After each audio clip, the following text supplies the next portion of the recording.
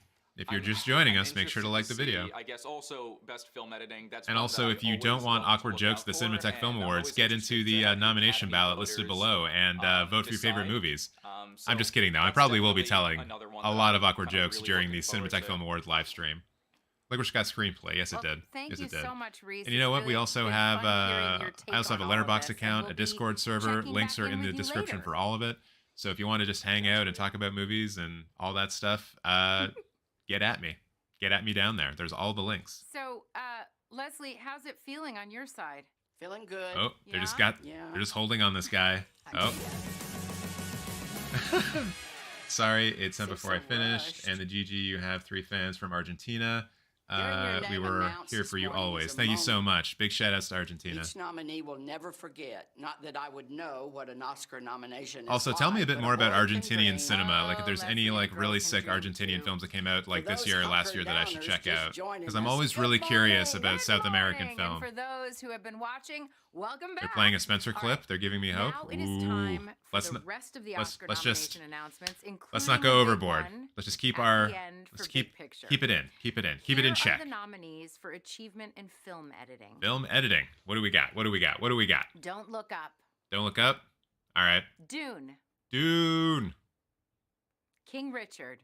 King Richard. I don't The really Power agree of with the that one. Dog, Power of the Dog. Yep, and that's okay. Tick Tick Boom. Tick tick boom. Yeah. Why, Leslie? Get in there. Don't you look beautiful? I'm about to turn into like an obnoxious sports commentator or a gamer. Like, get in. Let's go. Tick tick boom. For achievement in makeup and hairstyling. I'm sorry. None of whom showed up I at may my do house that this once or morning. twice I more, did depending this on all what happens. myself. You did? You better believe I'm turning into an Yeah. obnoxious gaming Now, streamer here if are the Kristen Stewart gets nominated. nominees. Makeup and Coming to hairstyling. America. Coming to America. Wow, okay. Wasn't expecting that Cruella. one. Cruella, we thought that one was getting in. Dune. Dune.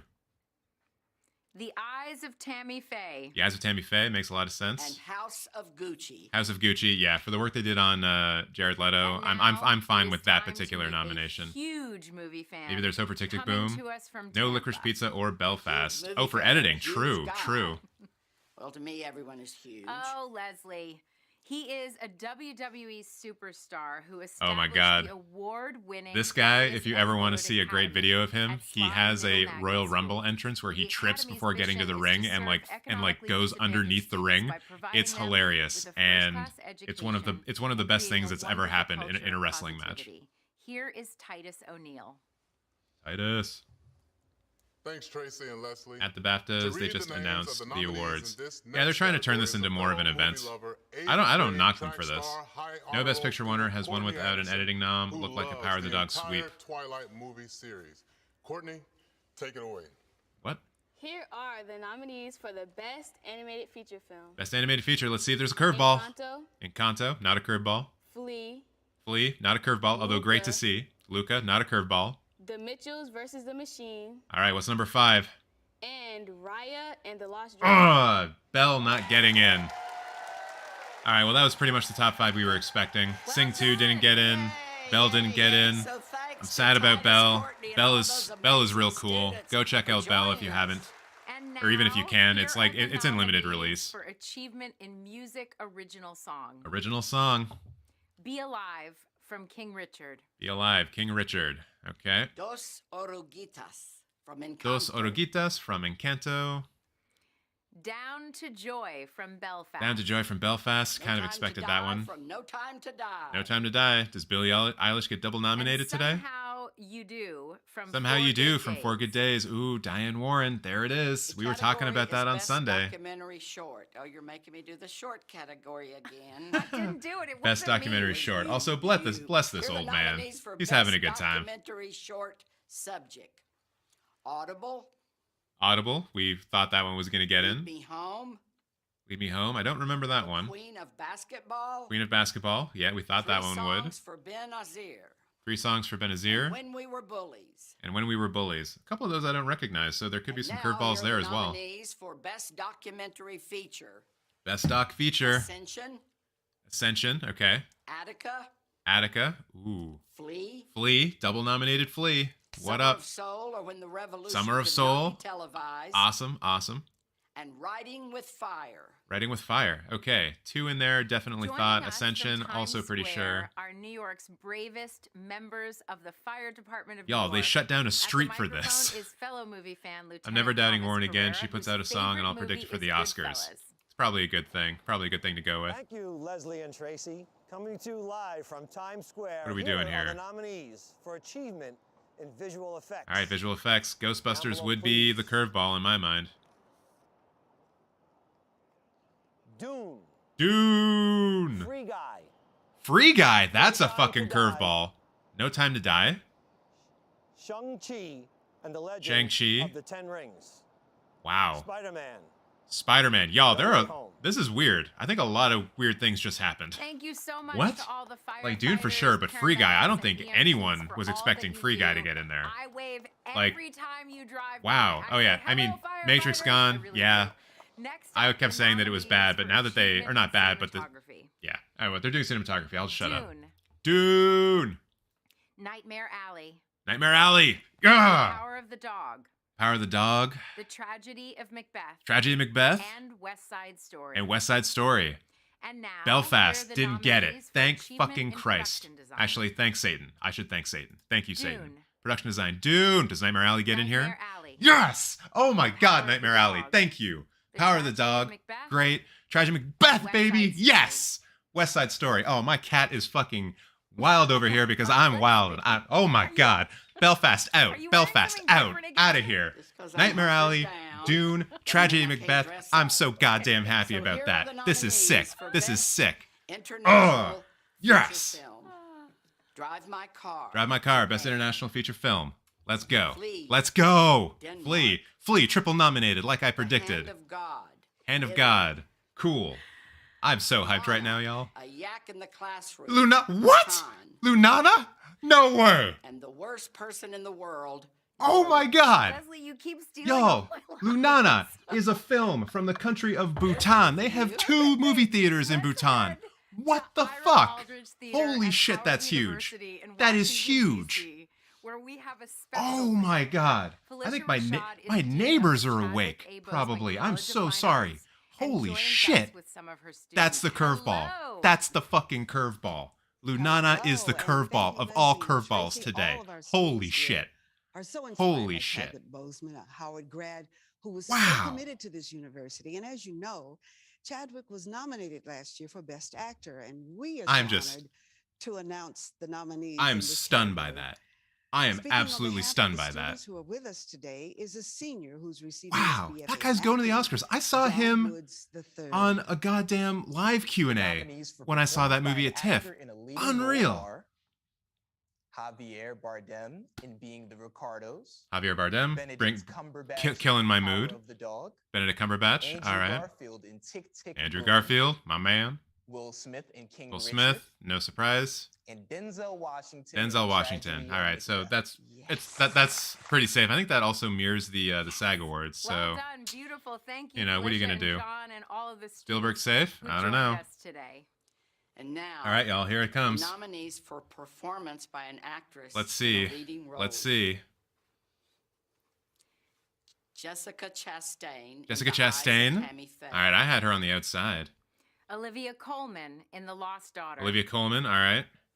Penelope Cruz in Parallel Mothers. Penelope Cruz. Nicole Kidman in Nicole Being the Kidman. Ricardos. Wait, what's happening? And Kristen Stewart. Oh! Spencer. Oh! Yes! It happened! Oh my god! The Oh, first is for achievement in yeah, directing, baby. and the nominees Oh, are yes.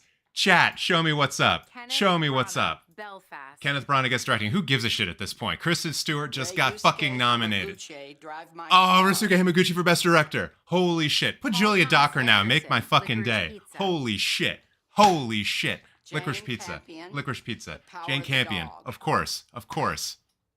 And Steven Spielberg, West Oh, Side Story. how do you not have Denis Villeneuve in this Finally, category? the You big one. fucking assholes. Here are the nominees for Best Picture.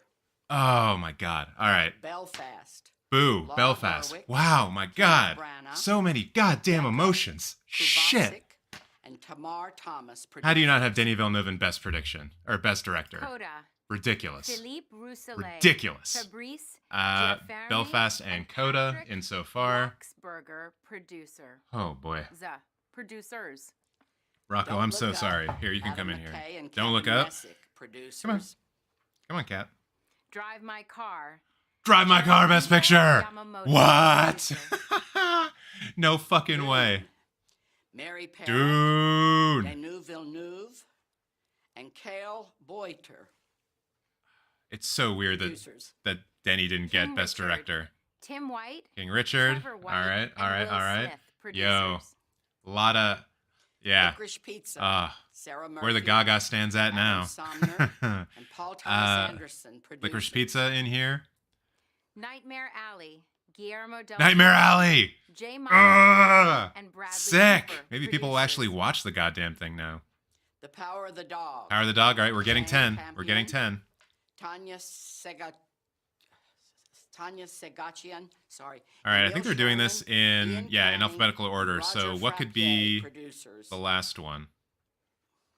And West Side Story. West Side Story, Best Steven Picture. Spielberg All right, there's and your 10. Christy House of Gucci Makosko out. Krieger, Drive My Car producers. in. Happy to see it. Denis Villeneuve getting snubbed is really fucking 10 annoying, but Kristen great Stewart Best getting Picture in nominees. makes my fucking Everybody, life. please Holy make sure shit. To watch the Oscars on March 27th on Worst ABC. nominations in history. And I don't go know, to man. Oscars.com Nightmare Alley to and learn Drive My how Car many votes overperforming was makes your me favorite pretty movie happy right now. And movie moment Wow, featured man. On this year's Oscar Holy telecast. shit. It was so exciting to wake up with you, Tracy. I can't wait for I'm Oscar bum passing to get night. any You're recognition. the best, Yeah. Leslie. Yeah. Oh, what a Absolutely. treat you are. House And of the Goosey got best one part, nomination and was you're the only already thing dressed. it should have been nominated for. It was Best Hair and Makeup. I was hoping they would snub Kidman. Yeah, I agree. It wouldn't have been a snub at that point. Like, she doesn't deserve a nomination at And all. now let's hear from professional. All right, you know what? We're done with this. We don't need to Bring in Reese. we don't need to watch the rest of this. We can do our own recap without that guy. So, oh, by the way, this was the Canadian death metal I was listening to, just so you know. So let's get back over to the big one, big screen, the big TJ. Pig was snubbed, absolutely, but we didn't expect it to really get nominated for anything.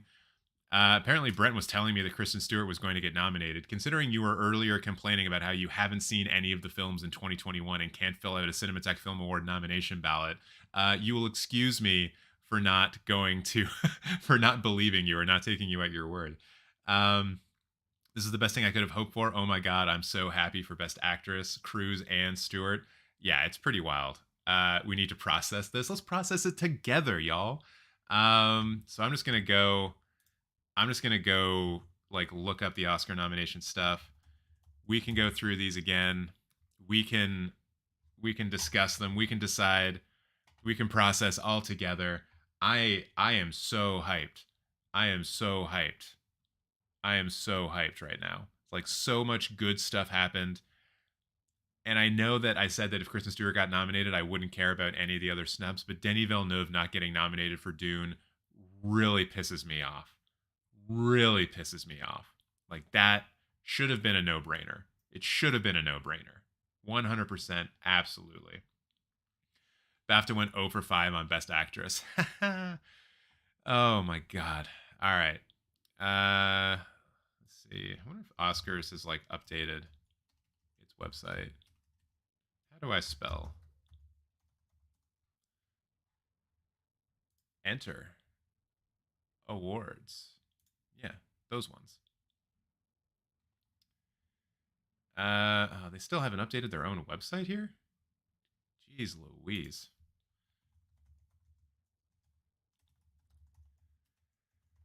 All right, everyone. I want your hot takes in the chat because I'll be going through them. But oh man. All right, it looks like a lot of places haven't really updated yet with this stuff. So shit. Let's just focus on the chat here. Nightmare Alley made me happy. Absolutely. I am so happy about Nightmare Alley. I am over the moon about Nightmare Alley. I was hoping Coda would have gotten more love. It got the 2 nominations that we assumed it was going to get, and actually it ended up with 3 overall because it also got the screenplay one. So good for that. Twitter is exploding. You know what? Considering how the Gaga stands on Twitter treated me last week, fuck them. Let them fucking stew in their bullshit. And you can clip that one and put it on your goddamn Twitter feeds if you want.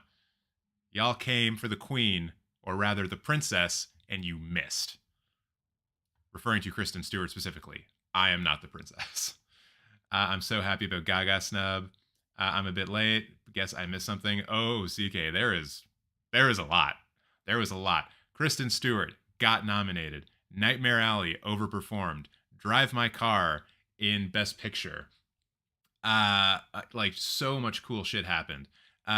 Katerina Belfi, which has so far gone under the radar so far, we haven't really talked about this, but Katerina Belfi for Belfast was snubbed. She was the consensus #1 pick for that category, and they didn't even nominate her. Wild. Absolutely wild. We got new West Side Story, not as good as the original. I haven't seen the original, but I probably should. No, Twitter's exploding in a good way. K2 stands have taken over. Good for them. Good for them. They deserve this. We all deserve this. Really pissed Elena Haim not being in, but Stewart is the obvious plus. Yeah, I'm actually kind of surprised that that they didn't give it to Elena Haim. I want to be able to reference this list, goddammit, and I don't want to do it from CNN. There we go. So let's see. Yeah. Okay. Cool. So I guess yeah. Let's take a look at Best Actress in a Leading Role, because I think that's the category that kind of really pushed everything over the top for everybody. Best Actress in a Leading Role, we have Jessica Chastain, Olivia Colman, Penelope Cruz, Nicole Kidman, and Kristen Stewart. I wonder if Variety still has their predictions up, so I can reference those as well. Oscar predictions. I want them to have not changed them. Because like, yeah, I think it's going to be interesting to see like what was predicted and what actually ended up happening. Best Actress. Let's take a look. So they initially had Nicole Kidman, Olivia Colman, Penelope Cruz, Kristen Stewart, and Lady Gaga. So actually they were pretty close, and it was only Lady Gaga who got pushed out in favor of Jessica Chastain, who they had in 7th. But yeah, really wild to see Kristen Stewart and Penelope Cruz nominated here. I will be seeing Parallel Mothers at some point in the next couple of weeks, so I'm excited to see that. How cute would it be if Kirsten Dunst and Jesse Plemons both won their first Oscars together? It would be super cute, but I don't think Plemons is winning over Cody Schmidt-McPhee, to be perfectly honest. Can we dissect Best Actress? Yeah. I mean, I'm kind of surprised that Chastain got in over Elena Haim. I think that is the thing. I mean, there's a lot of surprises here. Like, I guess Nicole Kidman we shouldn't be surprised about, but I'm still kind of surprised because I just don't think it's a good performance.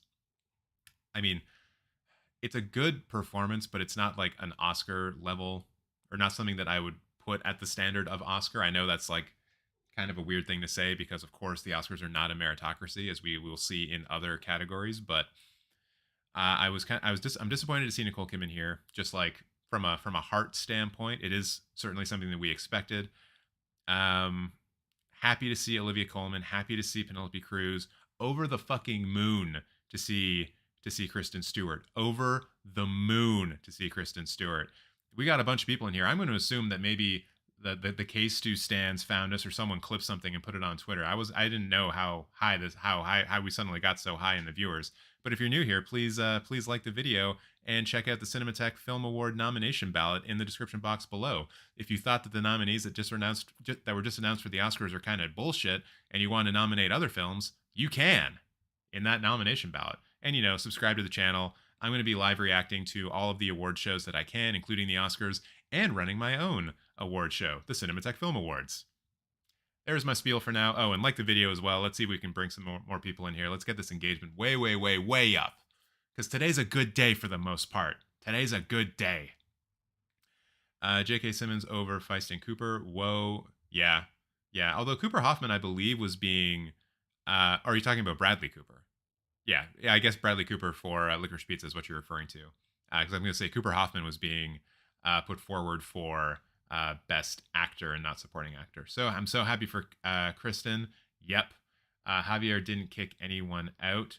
I think he kind of did, honestly. Like, that's another example of a performance that I don't think should have been nominated. For examples of like other people who I think could have gotten in for better performances, like straight up, Bradley Cooper from Nightmare Alley easily could have slotted in there above Javier Bardem. I think Cooper Hoffman and Mahershala Ali for Licorice Pizza and Swan Song, respectively, also gave better performances. So, yeah. Harsh words. Javier Bardem sucked. I'm Cuban, and he sucked. Is Javier Bardem Cuban?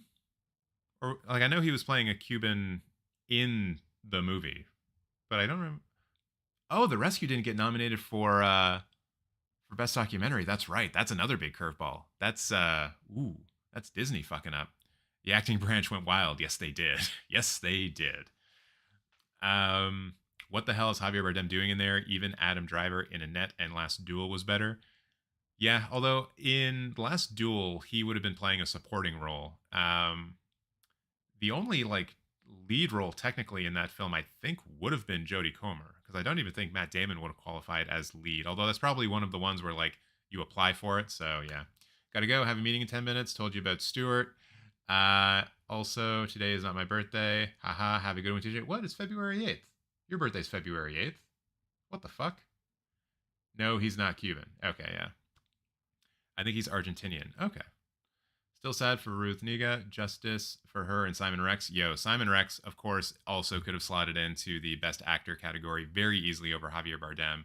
But I guess Red Rocket just didn't have it, you know? In another year, that film probably gets into the top 5 for at least a few categories, including screenplay, director, best picture, and best actor. Like, Red Rocket is quite good, and I want everyone to go see it. Actually, best supporting actress it probably could have gotten as well. Power of the Dog overperformed the shit out of every category. All its actors got in. Yeah. Yeah. It's pretty wild, honestly. He's Spanish. Okay. Talking about Javier Bardem. Let's see. The only acting category missed was supporting actress. Let's take a look at supporting actress. Let's just chat about supporting actress a little bit. So shit. I might as well just go back to the internet view. So y'all can see what I'm seeing. So yeah, Katerina Belfi getting snubbed is a huge surprise. Huge surprise. I can't even stress how much of a surprise that was. Like, she is listed here on Variety in the number 2 spot, and she just doesn't even make it at all. Also, Cate Blanchett, sad that she didn't get in, but Jessie Buckley getting in is pretty great. Judi Dench, as you can see here, Variety had her ranked at number 9. So Dench getting in from that position is pretty remarkable, especially when you consider that Katerina Belfi also got snubbed. Like, that just doesn't make a lot of sense. Miriam asking who got snubbed. Lots of people, but there were also some really great surprises today. Billie Eilish. Oh, the Billie Eilish documentary didn't get nominated as well.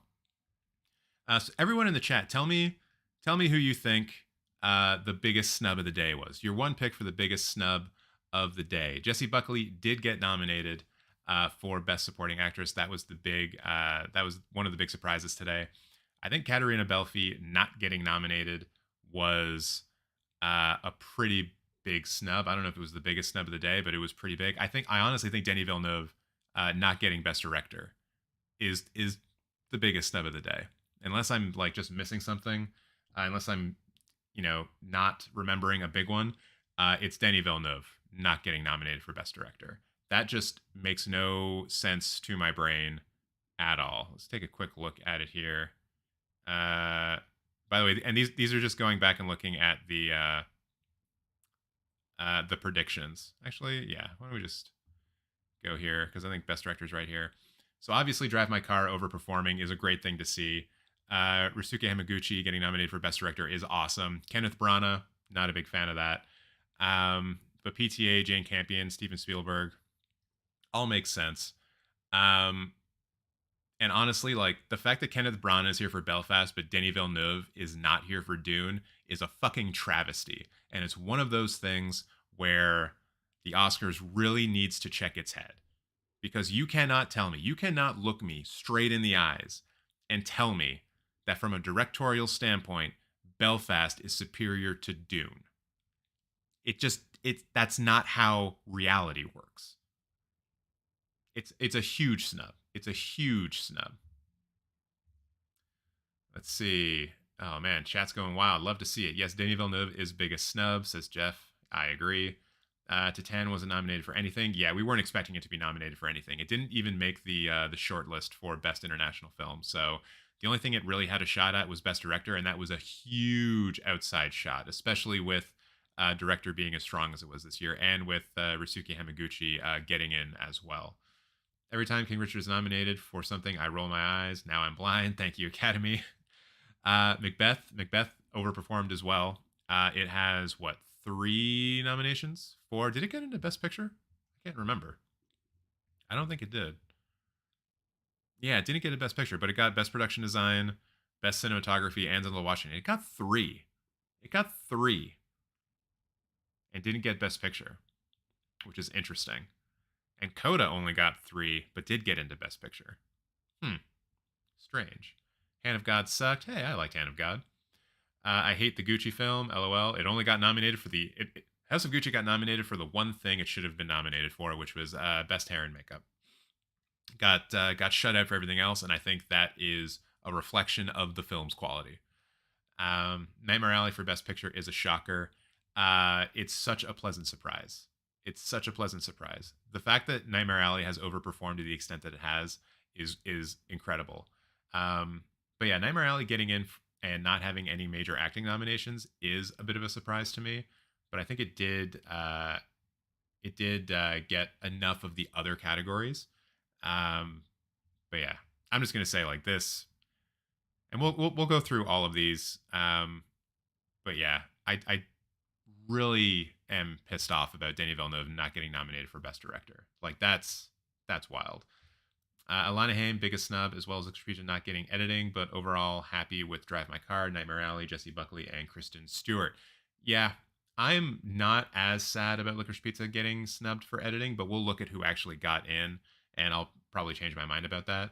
How can House of Gucci have a nomination and not Last Duel? At least give it production design. It's the best Ridley Scott film in years. I think that basically just comes down to timing, honestly. Last Duel came out, it flopped at the box office. That was the big press story behind it. You had Ridley Scott being like, oh, millennials aren't showing up to see The Last Duel, and that's why it failed. That's my Ridley Scott impersonation. It's very accurate. Don't even check. It's a very accurate impersonation. Rocco, what are you doing? I have a cat on my lap, by the way. And House of Gucci came out afterwards. It had some momentum with Lady Gaga and Jared Leto getting looked at for best nomination categories. But yeah, we got some people agreeing. By the way, if you're new here, please get in the chat. Tell me who you are, where you're from. Please subscribe to the channel. I'm going to be doing live reactions for all kinds of Oscar and award related stuff over the next month and a half. So it'd be great to have you in these live streams as we talk about films and whether or not we think they should be getting Oscars. Also, since I have a lot of you here, would any of you be interested in like a Thursday or Friday night live stream where I talk about some of like the newer movies that are coming out that I just saw? Because like on Thursday, as an example, I'm seeing Death on the Nile and Worst Person in the World. Would anyone be interested in like a late night live stream where we just talk about those films? Like, let me know, because I do want to stream more, but I want to do it in a way where we get a lot of people in here to talk about those films. Kind of like what we did with Licorice Pizza on Sunday night, but like with a bit of a broader audience of people to actually talk about them. And of course, I would keep the Sunday live streams going as well. So let's take a look now at Best Actress in a Leading Role. After I ask you to please like this live stream, I'm always going to remind you of that. Please like it if you're having a good time. Best Actress in a Leading Role, we had Jessica Chastain, Olivia Colman, Penelope Cruz, Nicole Kidman, and Kristen Stewart. I already talked about this a little bit, so I will just power through this one. Kristen Stewart getting nominated is awesome. Penelope Cruz getting nominated, awesome. Chastain, don't agree. I don't really agree with it. Nicole Kidman, I don't really agree with it. I think there were better I think there were better performances. So yeah. And let's see here. Let's just so go best actress. People who I think probably should have gotten in here over top of Chastain and Nicole Kidman would be Alana Haim. Jennifer Hudson probably could have slotted in there as well. Although I guess maybe this category isn't as stacked as I thought it was. Because yeah, outside of the 5 that we got, there's really only 1 or 2 that I could see actually sliding in. So that's interesting. All right, best actor in a leading role. This one was exactly as predicted. I don't think there were any curveballs or like anything here that surprised anybody. Javier Bardem, not super happy about that. But then you have Benedict Cumberbatch, Andrew Garfield, Will Smith, and Denzel Washington, and those are like the top performances. I don't think anyone would look at that list and say, "Oh, it's missing someone." I know people here were talking about Peter Dinklage. Let's take a quick look and see who else could have come in. DiCaprio, I'm glad he didn't get nominated. I don't think he deserved it.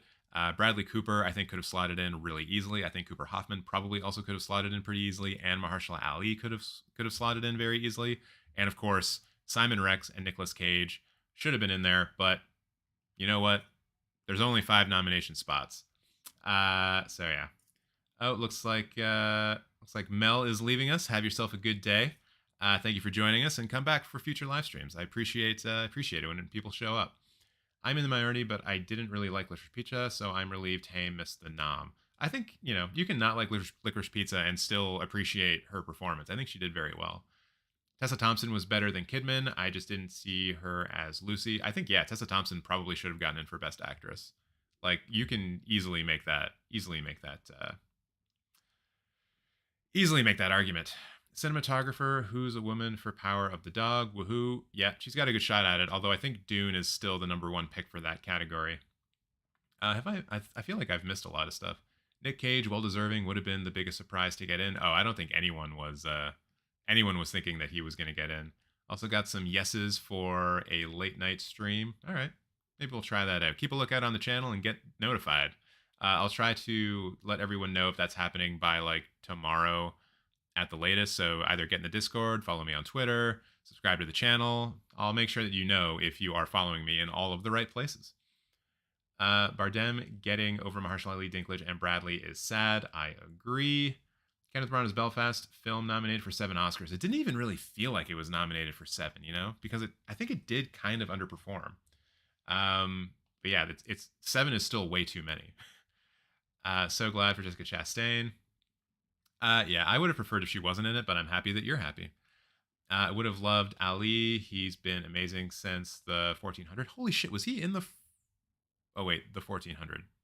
I forget what that is. Unless it's the 4400, the TV show.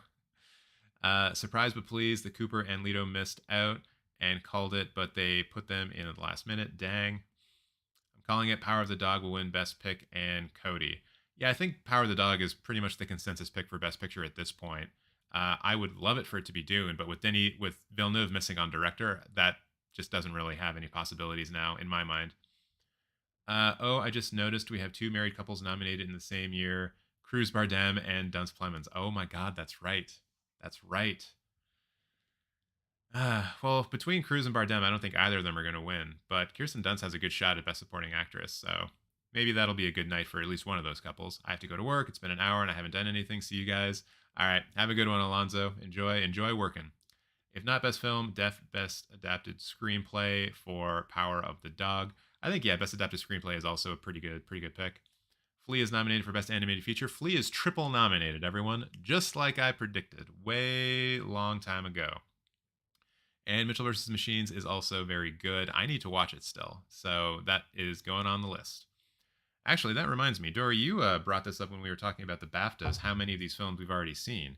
Rocco, don't attack me. It's not very nice. Oh, shit. Do I have Letterboxd on this account? Woo. I'm very scared to put my arm down because Rocco will then try to kill me. Sign in. Nope. I really need to stop showing my personal address on stream. Get out of here, cat. ruining everything. I'll just go back to this. I'll check out my Letterboxd here. If anyone here uses Letterboxd, you should probably at this point be able to look up Oscar nominations. Like someone has probably made a list. Let me know how many you've already seen. Oscar nominations 2022. Only 36 films have been nominated? That doesn't seem right. Or no, there's 53, and I have seen 50% of them. And take 15 of those off for the short films because I don't really watch short films. And yeah, that I guess makes some sense, but it does mean I have some movies to watch. All right. BAFTA missed all leading actress. Yeah, it's pretty wild. I mean, BAFTA's going to do what BAFTA's going to do, you know, and only two of their nominations come from the actual BAFTA voters. Otherwise, it's just like a pool of critics. So, yeah, opinions on Denis Villeneuve getting snubbed. I'm furious. I am so pissed about him missing. It makes no sense to me. But let's continue down this list. Look at Best International Feature. I don't know if you guys were watching the live stream, but if you want to go back and see me absolutely freak the fuck out, Lunana, A Yak in the Classroom getting nominated made me pop like a fucking exploding star, man. I am so happy that Lunana got nominated. I saw this film as part of like the TIFF sort of like secret world contemporary cinema thing. I made a review for it, which is on this channel. And I'm stunned. I'm stunned. It's a film from Bhutan, which is a fairly small country. It like this is the thing I always say when I talk about Bhutan is that like, and this is something that I got from the director during a Q&A. There are 2 movie theaters in Bhutan. It is not like a filmmaking mecca. They do not have like an industry really to speak of. They only really started getting television, like actually having televisions available to buy in the country, like in the mid 90s.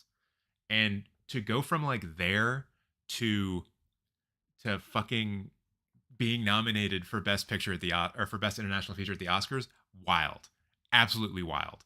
Like and like it's like it's joyful and meditative at the same time. So it's like a really good pandemic film as well. Like if life's got you down and you don't really know what to do or what to watch, and you want to travel a little bit, see the world, like beautiful landscapes, joyfully meditative, as I said, just fantastic. And I'm so happy. I'm so happy that it got nominated. I have not seen A Hero, although I think that is the film that Lunana took the spot of A Hero based on what we saw with the predictions. And as far as where to watch Lunana, I have no idea, but I hope the distributors for it like get that out there. Like make that film available somewhere, please. They snubbed French Dispatch for everything. That's true. Production design, cinematography, score. Come on now. I haven't seen it, so I can't comment directly, but based on like trailers, obviously, yeah, cinematography and production design were pretty great. So I don't know why it wouldn't have been like, I don't know why it wouldn't have done as well as it did.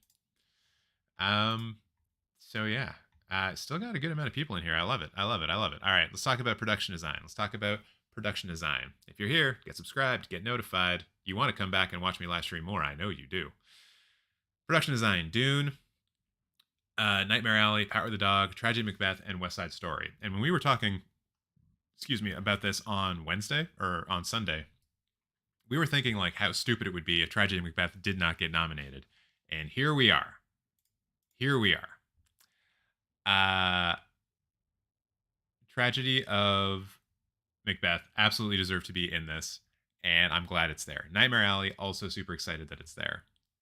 I also just want to go and check this to like jog my memory for production design. Who did they have?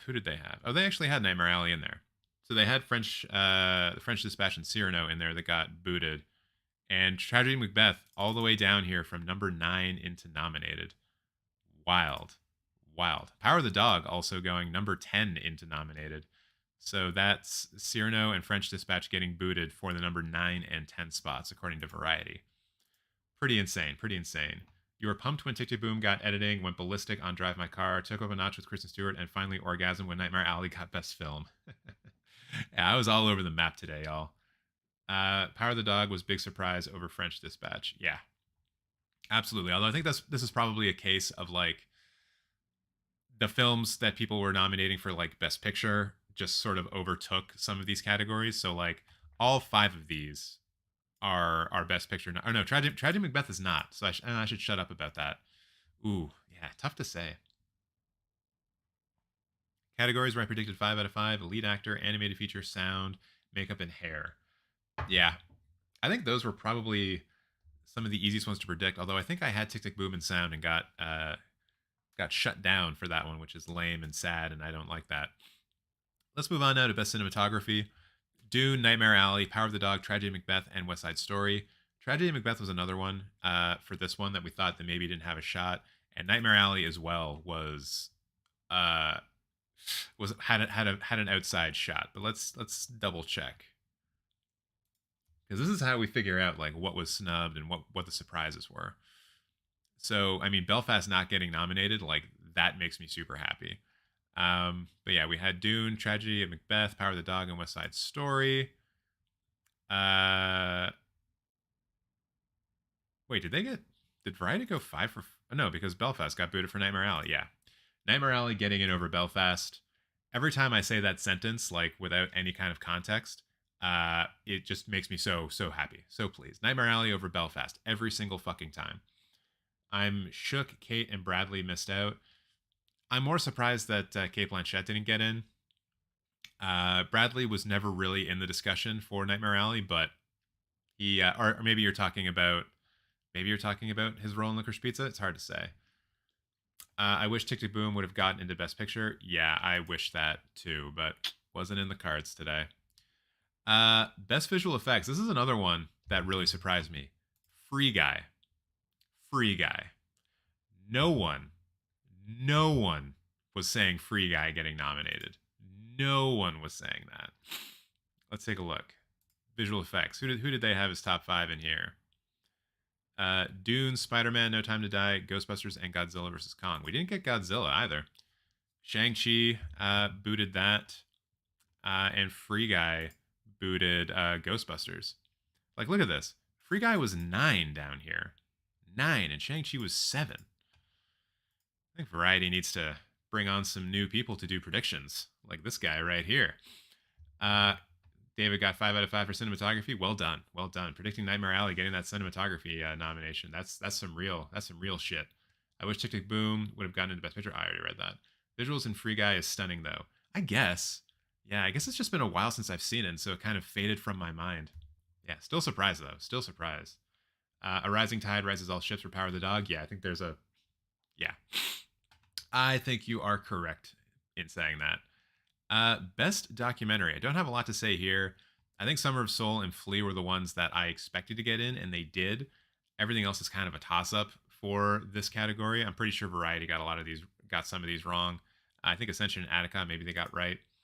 But yeah, I think these are the only 2 films that you need to care about for this race. It's essentially a 2-film race, especially with The Rescue not being here. That was the big snub here for this category. So yeah, this is basically a 2-picture race for best documentary as far as I see it. And Flea being nominated in other categories maybe gives it a leg up, but Summer of Soul will likely appeal to a more American audience more. So I would probably put Summer of Soul in number 1 here. But yeah. Can we talk about how Meryl did a movie and didn't get a nomination? Like it's possible. That'll teach her to have a tramp stamp in a film. Referring specifically to, who was it? Was it Leonardo DiCaprio who was like I can't believe like she had a tramp stamp in a film or something like that? Oh my goodness. Anyways, best documentary short. I remember Audible and The Queen of Basketball and 3 Songs for Benazir, I think, being kind of shoo-ins for this. Don't really know who the big one here is. Oh my goodness.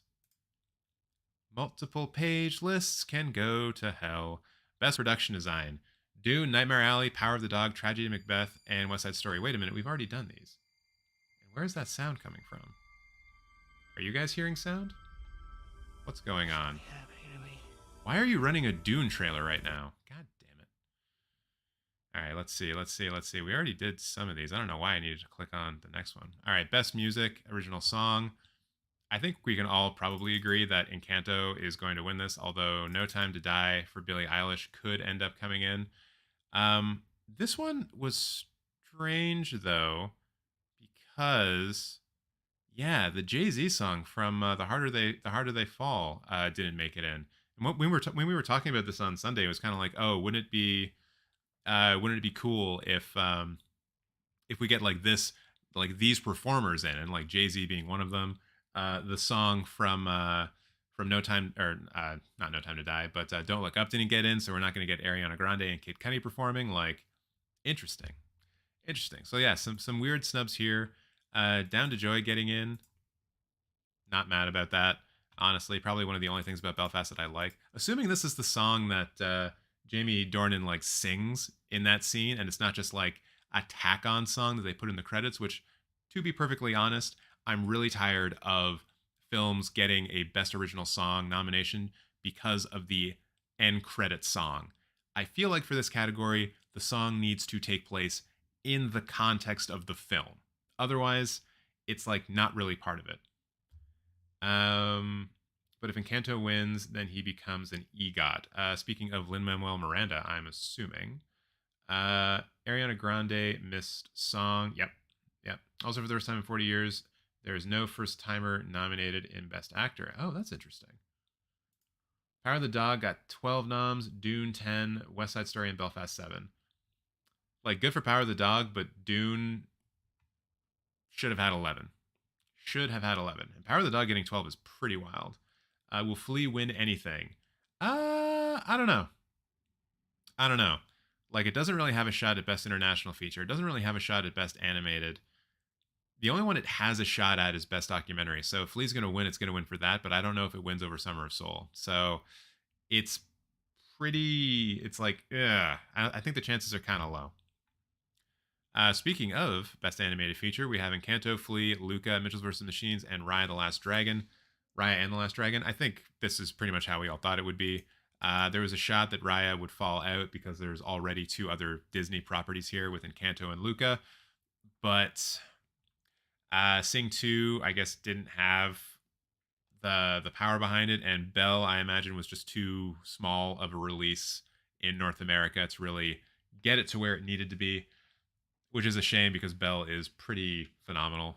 Like, Belle is weird. Like, it's so extra that I love it, but there's also some moments in it where I'm like, oh, this isn't like that great. But then it's also like, but it also has moments where it's like, this is so fucking good. It's very much like a roller coaster, up and down. But like, I recommend it. I recommend people watch it. Dory saying, I correctly predicted Parallel Mothers for best score on last Sunday live stream. Right on. You love to see that. Best makeup and hairstyling. I think we all agreed that Cruella, Dune, Eyes of Tammy Faye, and House of Gucci were going to get nominated. But Coming to America, I think, was a bit of an outlier. Or maybe that was just me saying that. Because it might actually be in the top 5 here. Okay, yeah. It's bottom 5 here. So Eyes of Tammy Faye, I thought that would probably move up. And I guess No Time to Die fell out because of it. So yeah.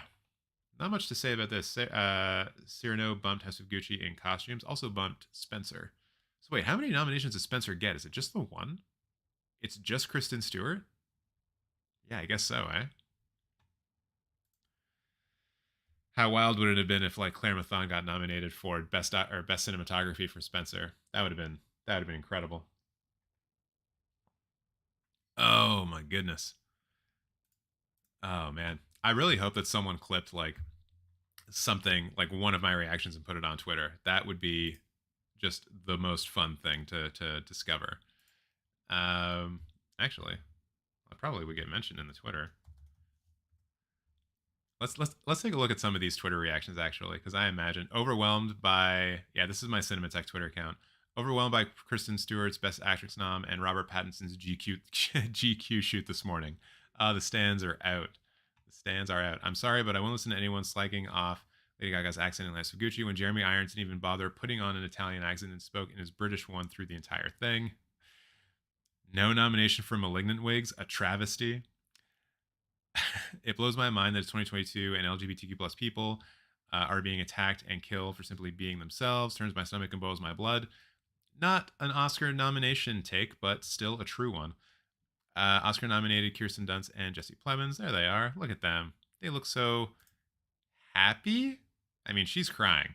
She's very clearly like not having a good time, but she's having a good time in this one. Yeah. Nobel, fuck the Oscars. Buckley and Dench over Belfi and Niga. Yeah. Yeah. It's a wild one. Happy to see Chastain. Guys, we did it. I liked a summoning circle tweet just the other day. Yeah. Let's just go back to the actual nominations. I was hoping there'd be a few more Kristen Stewart reactions, but we can always find those later if we want to. Best film editing. Tick Tick Boom getting in. Happy to see it. Power of the Dog, King Richard, Dune, Don't Look Up. I don't really have a problem with any of these. I know that Dr. David was in here saying that he wished that Licorice Pizza would have been nominated. Let's see what the predictions were. Film editing. So they had Belfast in here, which didn't get it. They had Belfast as number 1 as well. And it's nowhere to be seen. Haha. Sweet vindication. Belfast, get fucked. Dune got in. Power of the Dog got in. No Time to Die snubbed. Coda snubbed for best editing. And so, yeah, we had Don't Look Up and Tick Tick Boom coming in all the way from down here. Yeah. Awesome. Imagine TJ Lunana video review go viral today. Honestly, with the way like that that review is also on TikTok, and TikTok does respond to like things that happen in real life. Like I noticed when I put my Hand of God review out, it did okay, but then when the film actually came out, like a couple of weeks later on Netflix, that review went through the roof. So there's a shot that the Lunana review will do something somewhere. On YouTube, I have no idea, but I'm sure there's some people who are actually now like Googling like, what the fuck is Lunana? And my review is going to be one of the only ones there because like it showed at Sundance in like 2019, I think, and then really hasn't been released. So there's not many reviews out there for it. So it'll probably see a bit of pickup.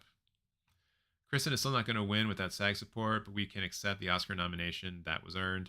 I don't know, Don. I don't know about that because like everyone votes on the final nominations, right? So I think like it's a long shot considering that she's not in for the SAG and she's not in for the BAFTA, and so it's going to be hard for her to build momentum. But like the Critics' Choice Awards still have to happen because they've been pushed back. So there is a chance that she'd be able to like maybe pick up a few here and there and just like move forward. But the fact that she's not going to campaign for it most likely will hurt her in the long run. People have won without SAG support before. Regina King as an example. Good point, Brett. Actors vote actors. Actors nominate actors. I'm pretty sure everyone votes on everyone for the final ballot. But if that's incorrect, then I apologize. But I'm pretty sure everyone votes on everything for the final one. It's only the branches that nominate their own categories.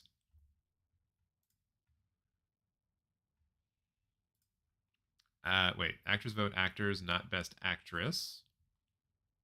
No, they don't split it up like that for the nominations. Yeah. So like they do it by branches, right? So like all of the actors and actresses who are in the Academy would nominate 4 categories. Like I don't think they break down the nominations by gender or by like supporting or feature role. So all actors and actresses in the Academy nominate all of the best performance things. And then when we get to the final ceremony, the final vote, it's everybody voting for everything. Really don't understand King Richard nom for editing. I think Joseph kind of pointed this out, saying for the tennis parts, which for those action type sequences, maybe that's what we're thinking. But yeah, I think like to your point, David, Licorice Pizza easily should have slotted in here over King Richard, and I think if it did, this would have been a pretty tight category, honestly. And I don't know who actually wins this category now. I would hope for Dune because I want Dune to win everything. But I also would be pretty happy if Tick Tick Boom won. So I don't know how I would vote for this one personally. I love this. Also very happy for Kieran Hinds, even if Belfast is not a good film. True. Best film editing. Let's hear it for best supporting actress nominee. Jessie Buckley, very sad for Ann Dowd and Ruth Negga, though. Yep. Best actor in a supporting role. J.K. Simmons here is a bit of a surprise for me. I don't think any like I think he was number 5 on the variety list, but I didn't really see him as getting in here. I thought there were other better performances. Jesse Plemons is a surprise as well. Kieran Hinds over Jamie Dornan is also interesting, considering that someone from Belfast, I guess, had to get into this.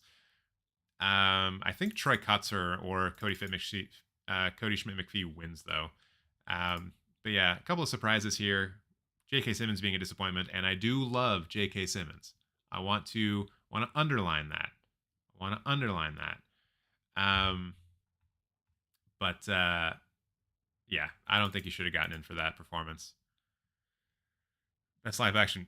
Oh, excuse me. No, yeah, I don't really know about these. Long Goodbye is the Riz Ahmed film, so that one's probably going to be the one that wins, just because it has the guy in it, like an actress or an actor that we would all recognize. Not really sure about the rest of these, and I think that's and also we have the screenplay ones. So for best original screenplay, Worst Person in the World was like the big curveball here, and like a pretty pleasant surprise. Good on the writers for nominating that. Licorice Pizza, I think, is also well deserved. King Richard, probably no. Don't Look Up, sure. Although I know there was a lot of improv in that as well, so like these three probably could have been replaced. Let's see with what though. Best original. Where did it go? How are the best original screenplay? So, I mean, I'm glad that Being the Ricardos didn't get nominated. Hey, Aaron Sorkin didn't get nominated. Huzzah. Yeah, there are a lot of films here that I would much rather see in here than the three that I mentioned: the Belfast, Don't Look Up, and King Richard. Like Pig would have been cool. Red Rocket would have been cool. Titan would have been cool. Spencer would have been cool. I haven't seen like Mass, but I hear great things about Mass. I haven't seen French Dispatch, but I hear good things about that as well as far as the script goes. Parallel Mothers would have been interesting if that got in. It would have been a nomination for Pedro Almodovar. It's always a good Oscars when Pedro Almodovar is nominated for something, right? I don't know if Chastain is the consensus number 1 in Best Actress, and we can talk about that a bit more later, but I do want to just go through these for people who are joining late, who didn't see the live reactions going as they happened. Best Adapted Screenplay, love seeing Drive My Car here, surprised to see Dune here personally, and then Lost Daughter, Power of the Dog, and Coda all make a lot of sense. Power of the Dog is going to win this category for sure, but really happy overall with what was nominated. Let's just check anything else that could have gone in there. West Side Story was one that we were discussing. Would it get in? Would it not get in? It ended up not getting in. Passing was another one that would have been nice, but yeah, you look here, Dune gets in from number 7.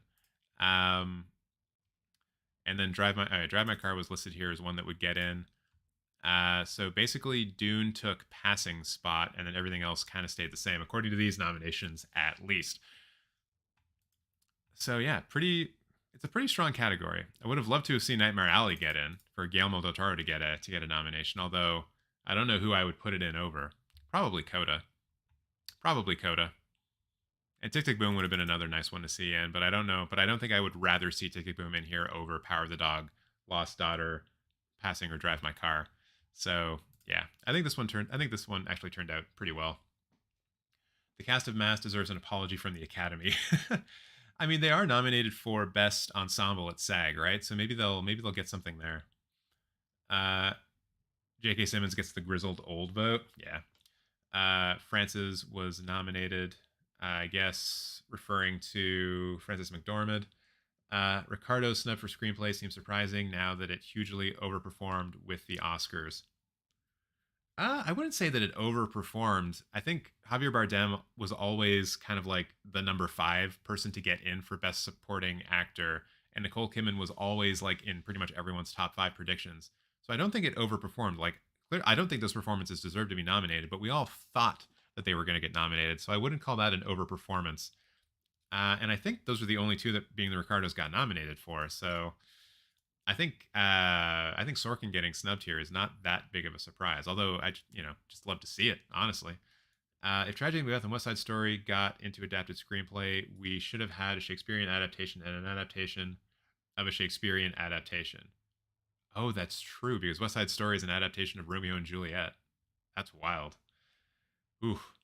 If you win an Oscar, do you officially join the Academy? Yes. I believe if you get nominated for an Oscar, you also join the Academy. But yeah, you get automatically included. And there are other ways to be brought into the Academy as well. It's not just people who get nominated and people who win, because like the Academy has like 9,000 people in it, right? You don't get to 9,000 people by only letting in the nominees and the winners. And I think there's also like a committee every year that like meets and talks about this kind of stuff, figuring out who should be brought in. And they also have the process now of people being booted out of the Academy if they like haven't submitted an Oscar ballot for like 10 straight years, or they haven't been active in filmmaking for 10 straight years. They get booted out, I believe is how they do it now.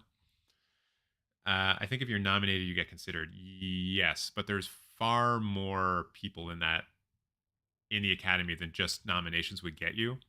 So like if there's 23 awards, what's 23 times 5? It's like 125 people per year, and like there's going to be overlap every year. So I don't think you get to 9,000 people with just like letting like 100 new people in every year, right? So there's other ways of getting into the Academy.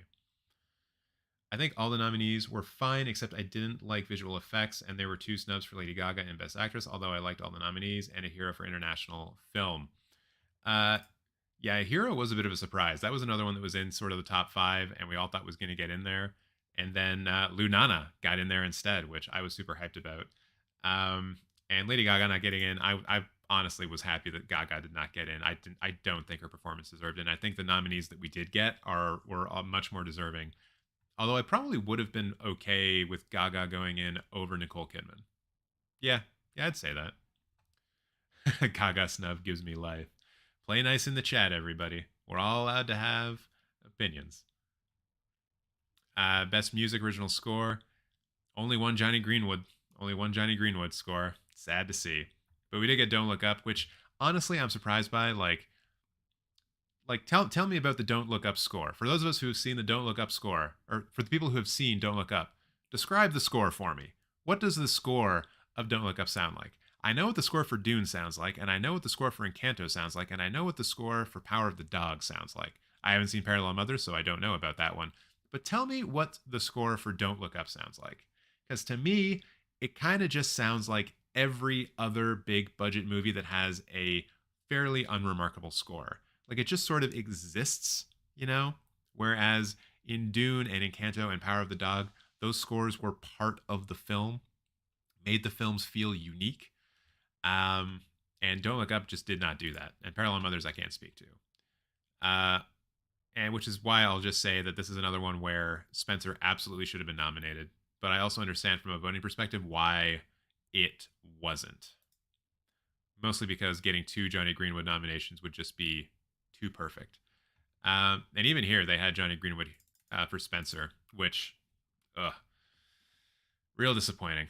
But I know we also had people talking about The French Dispatch here having a good shot, No Time to Die having a good shot. But yeah, looks like Parallel Mothers from number 7 moved up and booted out Spencer on this list, at least. Don't Look Up score was good, but not better than French Dispatch, and definitely not Spencer.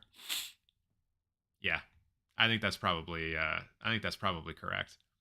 I really like Don't Look Up, but score, we all know it should have been Spencer. Absolutely, 100%. Yes.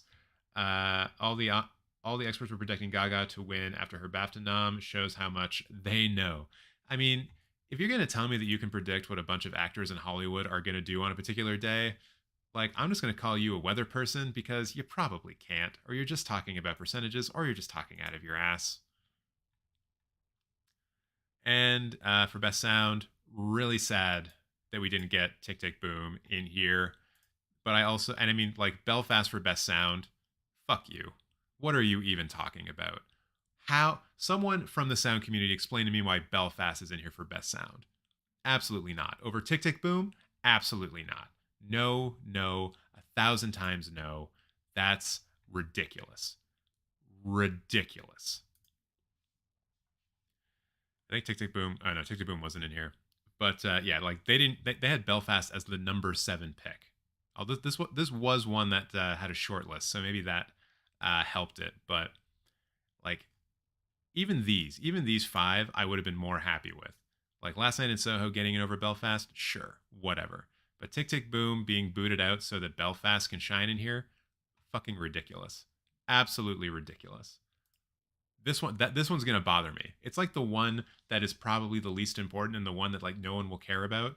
But that Belfast getting nominated for best sound really grinds my gears. You know, I just don't understand it. Buckley and Coleman nominated for playing the same character, first time since Titanic. Oh, true. I forgot about that. And I think that's one of the reasons why Buckley's performance is so strong, is that she's able to sort of really hit all of Olivia Colman's very specific mannerisms. So yeah, like she did really, really well. The BAFTA nominations changed their voting process, and that's why they missed 100% in leading. Oh, interesting. It happened after that with Judi Dench and Kate Winslet in Iris. Oh man, all right. A lot of Oscar buffs in here. I love it. I'm not as good at Oscar trivia. I'm really just good at talking, and I'm not even that good at talking.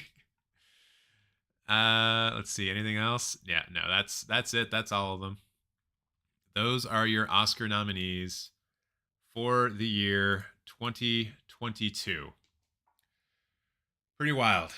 Pretty wild, everybody. Whew. Oh, man, that was an emotional roller coaster, I'm going to tell you. And you guys can go back and watch the replay. I'm going to be like putting in time codes for everything in this as well.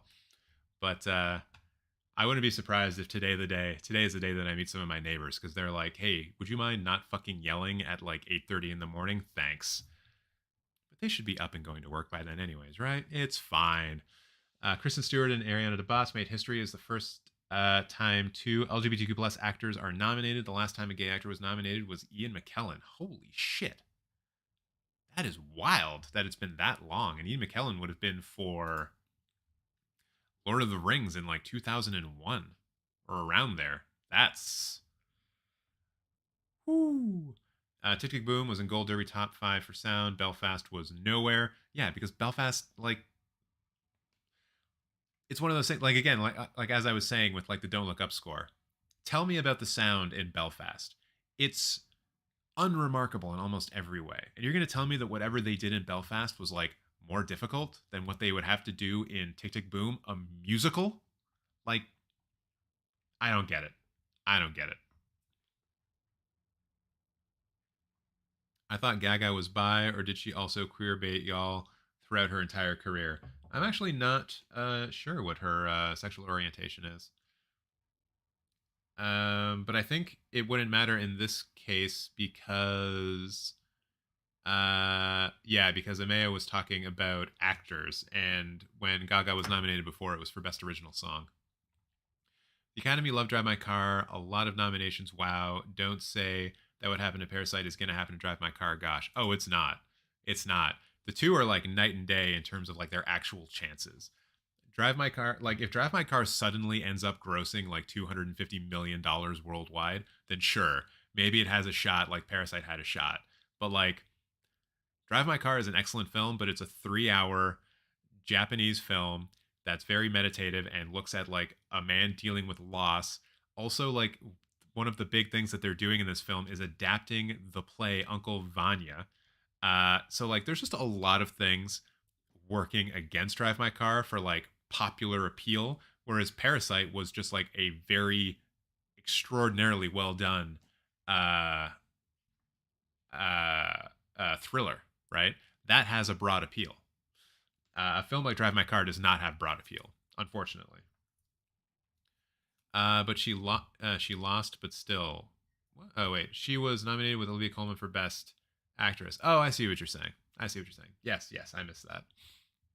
Christopher Plummer played a gay character in 2011, but he himself is not gay. I think they are specifically referring to LGBTQ plus people being nominated and not being played and not being nominated for playing an LGBTQ plus character. So, like in that case, we'd be talking about also Eddie Redmayne for the role he was nominated for a few years back when he played a trans character. So yeah, we got a lot of people still in here, 30 people. Let me know what you want to talk about. Let me know how you're feeling about today, your ups, your downs, your highs, your lows. Irrespective of everything we've talked about, what were your favorite films of 2021? I always like asking people this. I assume there's some people in here who have never been here before. Hello, my name is TJ. I'm going to be live streaming and live reacting to all of the award season stuff up until the Oscars. That includes the Cinematech Film Awards, which is a film awards that I am running on here, and which you can nominate people for in the nomination ballot below. Nominations will be closed not this Friday, but next Friday, and then we're just going to vote on all of the best stuff. There's already been a lot of people who've nominated films in there. There are some surprises. There are some things that you would probably expect, but it's just a way that we're going to build out this community more. We're going to have our own say. We're going to have our own award show. I might wear a suit for it, and I definitely will be having a little bit of champagne. So there's also going to be live reactions for the Oscars, the SAGs, the Critics' Choice Awards if I can watch them, the Independent Spirit Awards if I can watch them, plus anything else if I can watch them. Going to be doing a live stream every Sunday night just to talk about the awards news that happened most previously. Also, hopefully having some discussions. From the sounds of it, there were some people out there who were into the idea of a later night stream on Thursday or Friday, so I can talk about like the brand new films that I was able to watch this week. That would be Worst Person in the World and Death on the Nile. Still thinking about whether or not to do that on a Thursday or the Friday, because I want to be able to discuss the films a little bit, and that will mean getting into spoiler territory. So I want to give people like a little bit of time to actually see the film. I know not everyone is going to be able to see Death on the Nile on the Thursday because it'll be in early previews. So yeah, that's a thing. And also there's Discord linked in there below. You can get in there. We can chat about movies with other people in the community who have joined the Discord. It's starting to get a little bit more active, which I like to see. And there's also Twitter. Follow me on Twitter. I don't do much on Twitter, though, I'll be honest. Ellen Page, LGBTQ+, was nominated for actress in 2007. Was she out, though, at that point? Or were they out yet? Were they out? I guess it's, yeah, was he out at the time? Because now it's Elliot Page. Ariana DeBose is a lesbian. I don't know. She might identify as queer. She might be bi. I'm actually not sure about her orientation. King Richard got way too many nominations for my taste. That movie did nothing for me, honestly. Yeah, I kind of agree with that. Timothy Chalamet, Richard Jenkins, a lot of straight actors have nominations for gay roles, for sure. How does someone join the Discord? There's a link down there. If you already have Discord, then you just click on the link, and it's like an invitation. So you just click on the link. It should take you to the Cinematech Discord, and then you're in. Simple as that. Yes, that was the whole thing about her casting in The Prom. They actually cast gay actresses in the lead role. Oh, interesting. I guess that will give Will Smith a real push, but my wishful hoping still is Andrew Garfield. Oh, I think I would really love to see Andrew Garfield win. I would very much like to see Andrew Garfield win that, but I think Will Smith will probably come out ahead. But if I remember correctly, I think Andrew Garfield is also nominated for the SAG. So if Andrew Garfield can win at the SAG Awards over Will Smith, then that is probably a good sign that he could take it at the Oscars. Otherwise, probably going to be Will Smith. They got Spencer Tracy and Marlon Brando as LGBTQ on Wikipedia. Not sure about that. I have no idea. It's not really something I think about a lot, are the sexual orientations of the actors and actresses. Although it obviously does come up in cases of representation where when straight people are being asked to play gay characters, when you're probably better off with getting LGBTQ plus actors to play those roles. I know Eddie Redmayne, as an example, has come out recently and said, like, yeah, I should not have played a trans character. They should have gotten a trans actor to play a trans character. Like, that makes a lot of sense. I'll have some time to make my peace with Academy Award winner Will Smith. Sigh. I mean, he was going to win it eventually. He should have won it for Ali way back in the day. You tell me, like, an overall snub performance, like, Will Smith and Ali is definitely one of them. Would rather third Oscar winner for Denzel. Uh, I don't know. I think I would prefer Will Smith winning over Denzel, to be honest. I disagree. Otherwise, Broadway would be very empty. I mean, we're talking about cinema, though. Film and Broadway, they obviously have like different pools of people and actors that they can pull from. It's been a constant problem in Hollywood where they have cast non LGBTQ plus people in the roles of those people, like Jared Leto in Dallas Buyers Club, Eddie Redmayne, as I mentioned. Just whole kinds of things where this happens like quite a bit. So, whereas in Broadway, I don't really know what the comparison would be. Dev Patel got snubbed for Green Knight. He was good in that, but he was never really in the race. Now I really hope Hudson or Gaga wins SAG and Kristen wins Critics' Choice, and then Kristen wins the Oscar. I mean, sure. Really, you really just want SAG to be called out for missing? Because that would be kind of fun. It would also be interesting if Gaga wins the BAFTA and then Stewart wins the Oscar. Which stands win for that? Just arrived at the stream, but I'm surprised by Drive My Car. Yeah, pleasantly surprised about Drive My Car doing as well as it did. Best Picture, Best Director, Best Screenplay, Best International Film. Those are the 4 categories that Parasite got nominated for. Uh-oh. Yeah, it's not going to happen again. But man, it's so cool. In the year of Ali, Will Smith lost to Denzel. For which film? I can't really remember. But I still think Will Smith should have won. Hudson for SAG, that'd be interesting. Everybody is bi, really. It's just a choice. Well, no, sexuality is not a choice. No one chooses these things. Ever heard about Lunana, Bhutan film, a country micronation with less than 4,000 people? It has more than 4,000 people. Bhutan has like tens of thousands of people.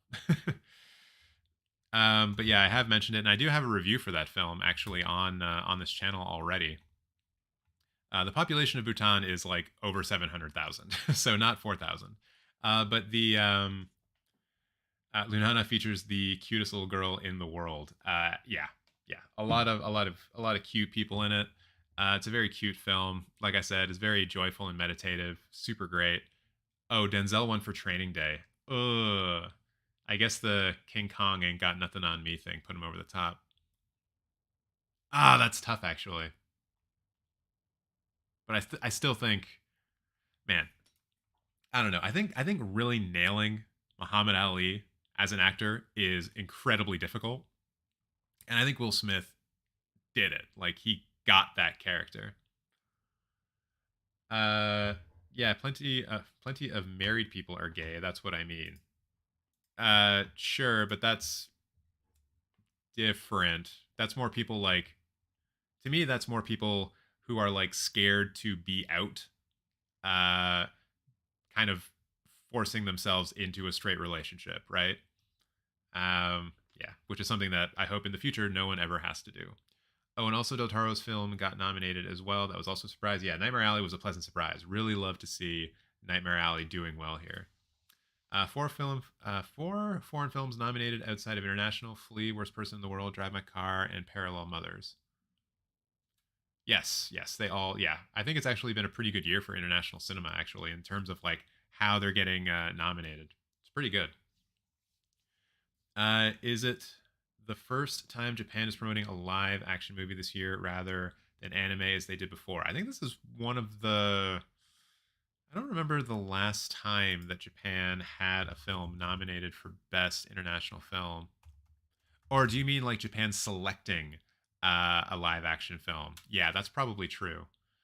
Best International Film Selection. Because I know in the past they've done it. Like for when Spirited Away was out, they chose Spirited Away. And I believe they also chose another... the guy who directed Belle, I think they did that for one of his animated films as well. Selection Oscar. We can look that up real quickly though, because that is kind of an interesting point. Japanese submissions. Let's see.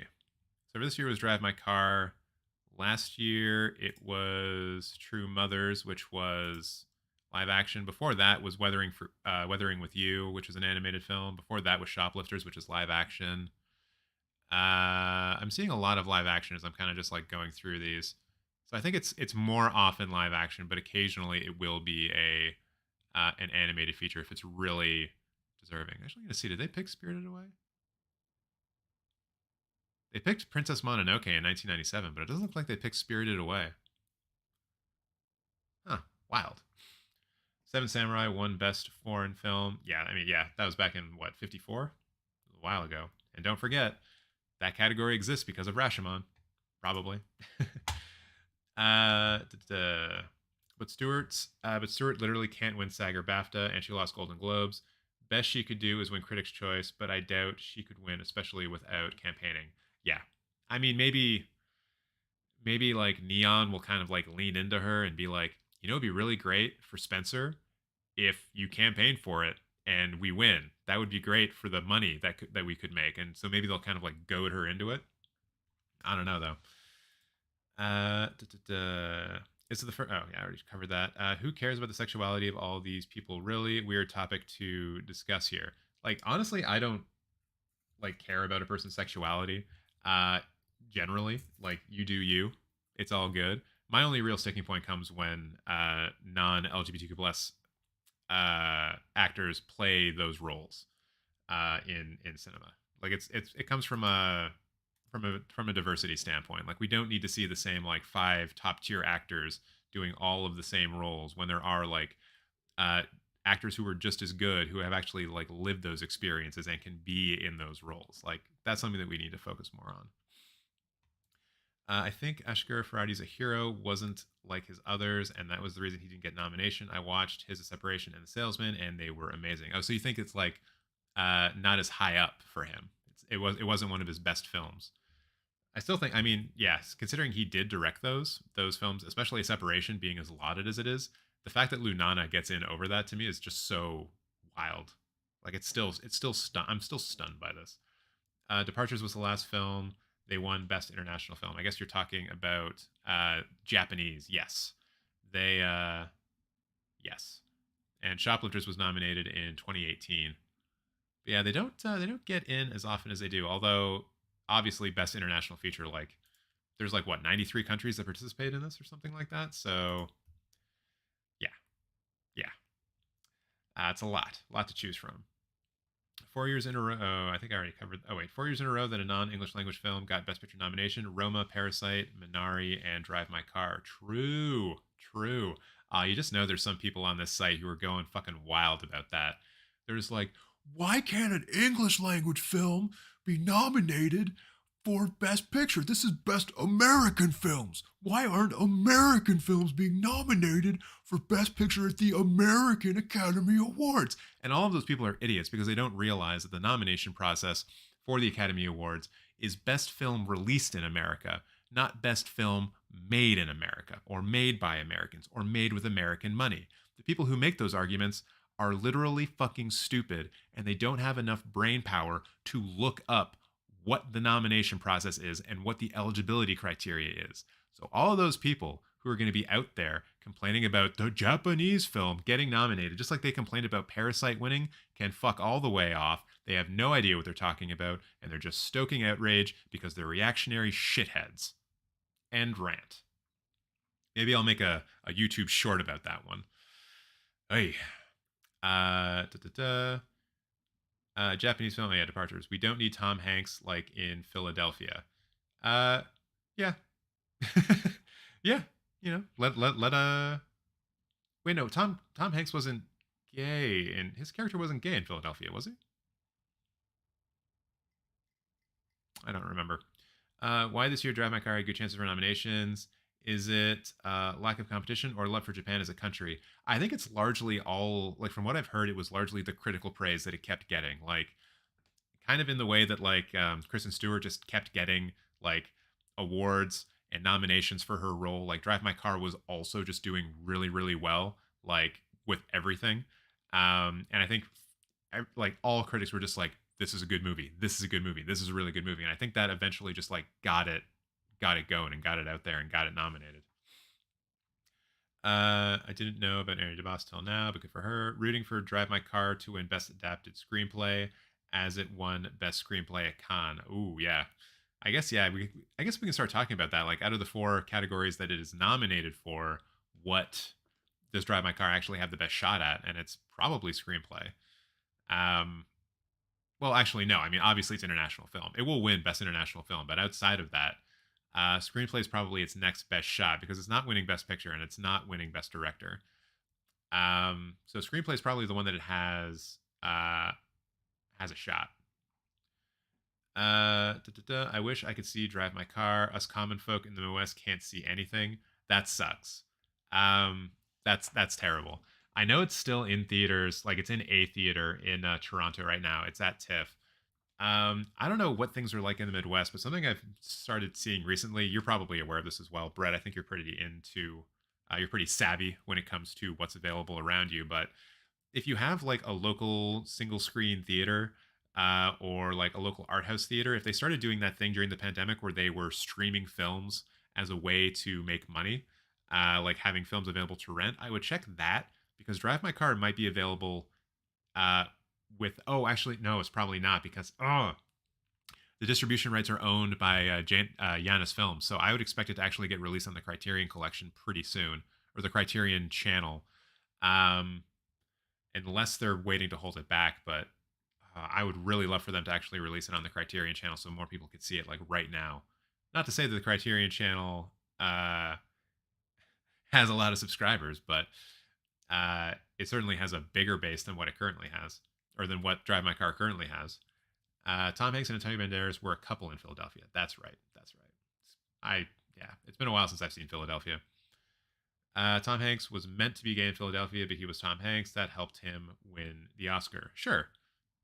And like it was much more common for straight people to play gay roles at that time period. I'm just saying that today, moving forward, I think there's now this expectation that people who are LGBTQ plus will play LGBTQ plus roles.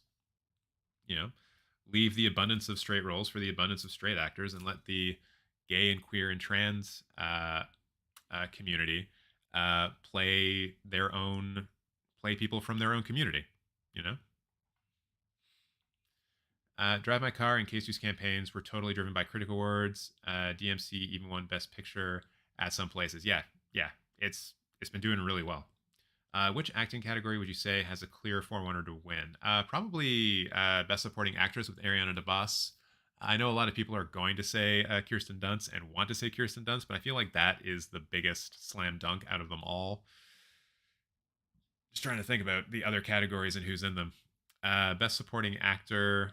That I think is also pretty clear with Cody Schmidt-McPhee. Pretty sure it's going to be him. Best Actress. I don't think there's a clear winner. Best Actor. Probably Benedict Cumberbatch, but also probably Will Smith. Actually, no, probably Will Smith, but also Andrew Garfield can be in there. That I think is going to be the tightest race of the 3, but probably with the most predictable outcome being Will Smith. But I wouldn't be surprised if it was a very tight actor race, which we will never know by anything. Where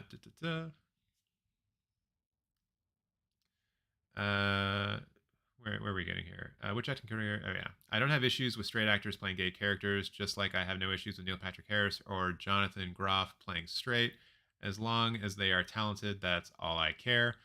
Like I understand that, but to me, it comes down to actual representation, and we already don't see a lot of LGBTQ plus roles out there, and a lot of LGBTQ plus actors don't get as many roles as the straight ones.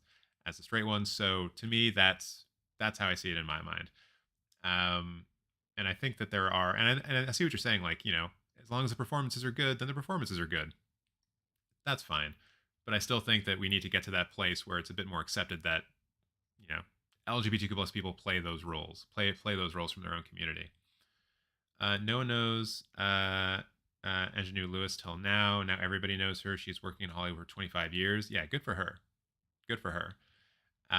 In St. Louis, thank goodness we have one out-house Art House Cinema left. Does that mean that Drive My Car is playing there for you, Jeff? I hope so, and I hope you've seen it or are going to see it. But by that logic, then Stewart shouldn't have played Spencer, and that would have been a robbery. I guess Stewart is bi, though, as far as I know, and maybe Princess Diana was secretly bi. Hard to say. Yeah. No, I know it is a complicated thing, and I'm probably not the best person to be advocating on it, as I am just like a straight white male. Probably better if a streamer who or someone who involved in this space from the LGBTQ plus space can speak on it. But yeah. Well, I hope we get to see a time when LGBTQIA actors can also play straight roles. I have no real issues with that. Yeah. Yeah. I feel like I've already said everything I need to say on this. I feel like this conversation is more about giving them roles on movies than going against straight actors. We can't change the past, but we can learn and move forward. Yep, I agree with that. It's kind of funny that after all these years, we still don't know whoever was the runner-up. Top secret stuff. Yeah, yeah, and that is kind of the interesting part about the mystery of the Oscars, right? The fact that it's like a special like firm that does it, and like no one knows who the winners are until the actual envelope is opened, except for I guess the people who print the envelope, and I guess the president of wherever, the president of whoever the company is, they also probably know, or someone knows over there. Um, but yeah, it would be interesting to actually see the results of the vote. It would just create like a lot of controversy, probably, and things would just get even more heated. So it's probably best if it's just left anonymous so we don't know. But yeah. But we still have Americans like Jared playing an Italian role. I mean, yeah, that was another one of my issues with House of Gucci. It felt like a lot of the actors who were not of Italian descent were just like really heavily leaning into Italian stereotypes to do their roles. So yeah, Jared Leto being especially bad. Do you think Tick Tick Boom was snubbed for Best Picture? Absolutely yes. I think Tick Tick Boom was snubbed for Best Picture. No doubt in my mind. Put Tick Tick Boom in there over Belfast every day of the week. Which nomination surprised me the most? Lunana getting Best International Film. Kristen Stewart actually getting nominated. Nightmare Alley getting nominated as much as it did. That was another big one. Or the several ones that it was nominated in. That was pretty huge. Drive My Car getting Best Picture, Best Director as well. Yeah, lots of surprises this year. Lots of mostly good surprises. Also, Denis Villeneuve getting snubbed is the biggest snub in my mind. It's so ridiculous that he didn't get nominated. It's so ridiculous. The producers clearly didn't know last year. Oh yeah. Did they ever not know last year? Jesus Christ! You always put Best Picture on last. Always. Do you need top 7 studios of Hollywood behind your movie to get Oscar nomination? Can movies get nominated with new studios or indie studios? Yeah, all the time. Like Drive My Car getting nominated is a great example of that.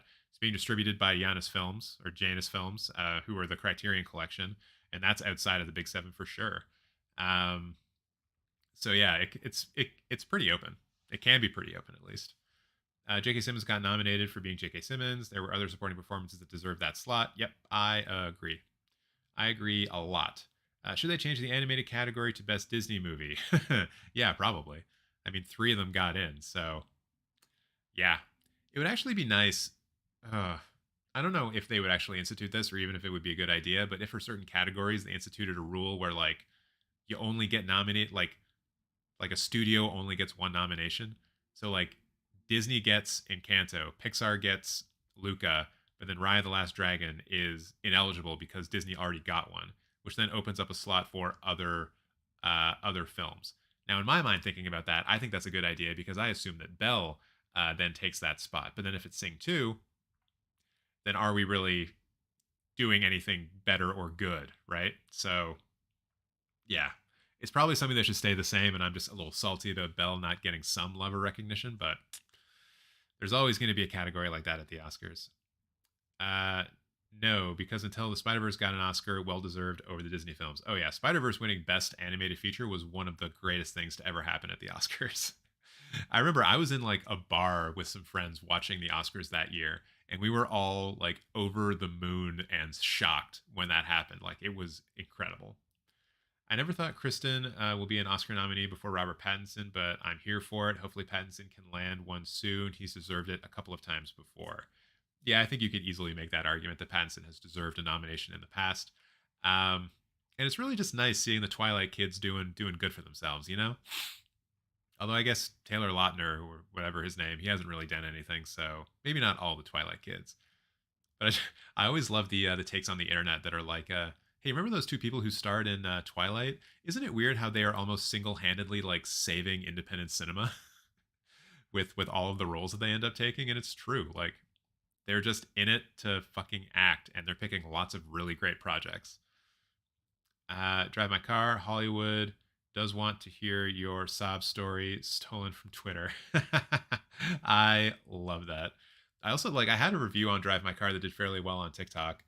And like more comments than I thought were about the car itself, right? Because like I was just showing images and clips from the film, from the trailers, and people are just like, "Yo, is that a Saab? Is this movie about a Saab? Hey, this movie has a Saab in it, so you know I'm gonna watch it." I'm like, "Holy shit! I didn't realize Saab had this kind of a following." It was kind of surprising.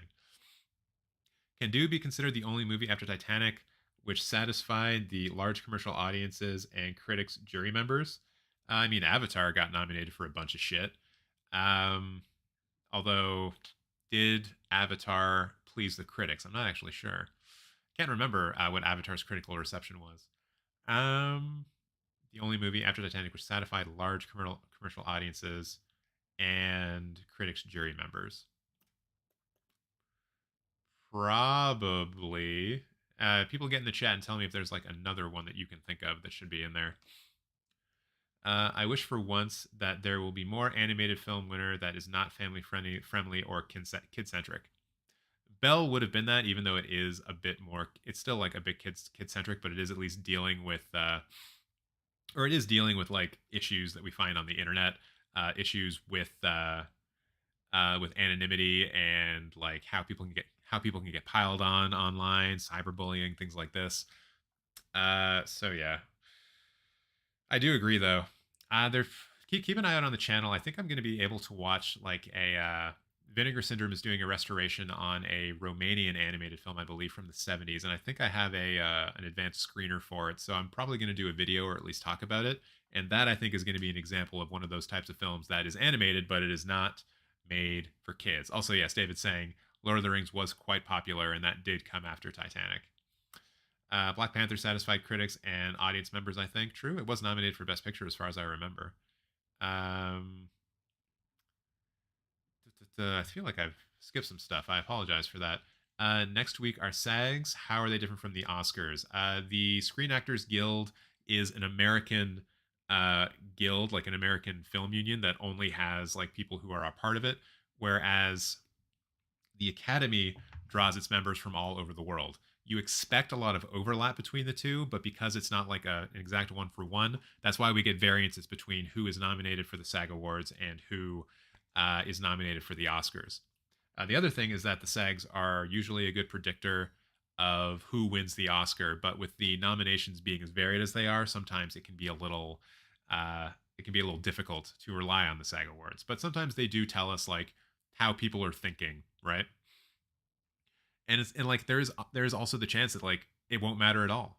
Like if the SAG Award goes to Lady Gaga, it won't matter because Lady Gaga's not nominated for an Oscar. So yeah, it'll be interesting to see how it plays into or doesn't play into what's going on. Looks like we got a new someone new in the chat I haven't seen before. Bagandy Bua. What do you think Denis Villeneuve should have replaced in the directing category? I mean, he got pushed out by Drive My Car, right? So I still want Drive My Car. I still want Hamaguchi in that. I think Kenneth Branagh. I think Kenneth Branagh. And I said this earlier in the stream, but I'll just mention it again. Like, try to look someone in the eye and tell them that Belfast was better directed than Dune. Look someone in the eye and with a straight face say that Belfast was more complicated, more difficult, and had like a more unifying vision from the director than Dune. Like, you can't. You can't say it without laughing to yourself because you know it's not true. You know it's not true. I just wish for once there would be an animated film. Oh, I already did that. Lautner did Abduction After Twilight for 10 million. Horrible acting, rude, and not worth the money when his film busted. Yeah. Taylor Lautner does Happy Madison movies like Home Team and Ridiculous Six. Oh, really? All right. Well, he's probably making some money then because those films got big budgets from Netflix. Lord of the Rings also satisfied both sides, but it's not so much loved by critics because there are 3 parts. I mean, I don't know if that's true or not. I think Two Towers is like the best of the 3. The third one is a bit overlong in my mind, and the first one was pretty critically praised. It was nominated for a bunch of Oscars. Joker did it too. Joker was critically divisive, I would say.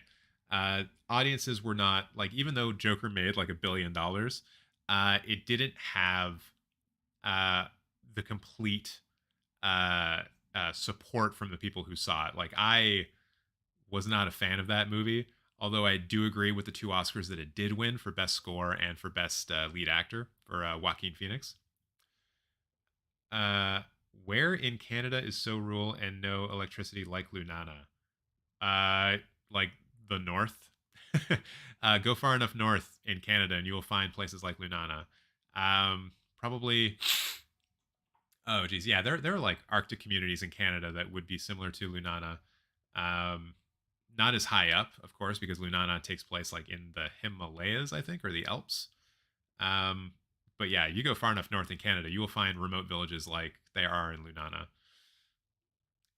Why isn't Olivia Colman getting credit? She is slowly slipping into GOAT category like Meryl Streep and Toni Collette. Meryl Streep is so far ahead in that conversation, it's almost like not even worth having. Like, good for Olivia Colman. She's been nominated for a couple of roles, but like Meryl Streep's been nominated like 12 times, if not more, and has won at least 3. So like, yeah, from an Oscar award standpoint, like, it's her and there's no one else. I don't think Coleman has longevity for legend status. I mean, okay, so for Olivia Colman, it kind of gets into this question that you can kind of that, like, I don't know if anyone here like cares about baseball. I used to be a big baseball fan. I don't watch it as much anymore. But one of the big conversations that typically happens when it comes to voting for the Baseball Hall of Fame is like, what is more important? A 20-year career where you're pretty good, or like a 10-year career where you are excellent, right? And usually with the Hall of Fame, they tend to like think about those 2 things as being relatively equal. So like for Olivia Colman, let's say, over the next 10 years, if she gets nominated like half of those years, so like 5 more times, and wins 2 more, then is Olivia Colman's like 7 to 10 year span better than all of Meryl Streep's career, which extends back into the 70s? Like, it's a weird thing to think about, but also like, because of Meryl Streep's career, she's had dud performances, she's had dud films, right? And I think we can look back at some of the things she's been nominated for and say she probably shouldn't have been nominated for that. But it's still Meryl Streep. So it's an interesting conversation. I think Olivia Colman needs to do a lot more to even have that conversation start, but I'm not saying it's outside the realm of possibilities. I felt Denis was pushed out by Kenneth. Yes, 100%. Plus Viola Davis is still popping. Yep. I like. I just read that as Thor, but I'm guessing you mean. Actually, wait. Thor better than Belfast. Both directed by Brana. Oh wait, you actually do mean Thor, like Marvel Thor. Yeah, okay. Brana versus Villeneuve. I can't look you in the eye, but the awards is for best director, not best logistically complicated directed movie. Yeah, but that, like, I understand that, but that also has to play into it. And when you look at Belfast, it's just not on Toon's level. I'm sorry, it's just not. I agree with you on Joker, though I wouldn't have given Joaquin the Oscar that year. Who would you have given it to otherwise? I think Meryl is nominated for like, oh, she has 21 nominations. Jesus. Yeah. Coleman's got a lot of work to do before we start having that GOAT conversation. Plus, we can't forget that, actresses did exist before 1970. And there are a couple of people from like the golden age of Hollywood who you could easily have in the GOAT conversation for best actress.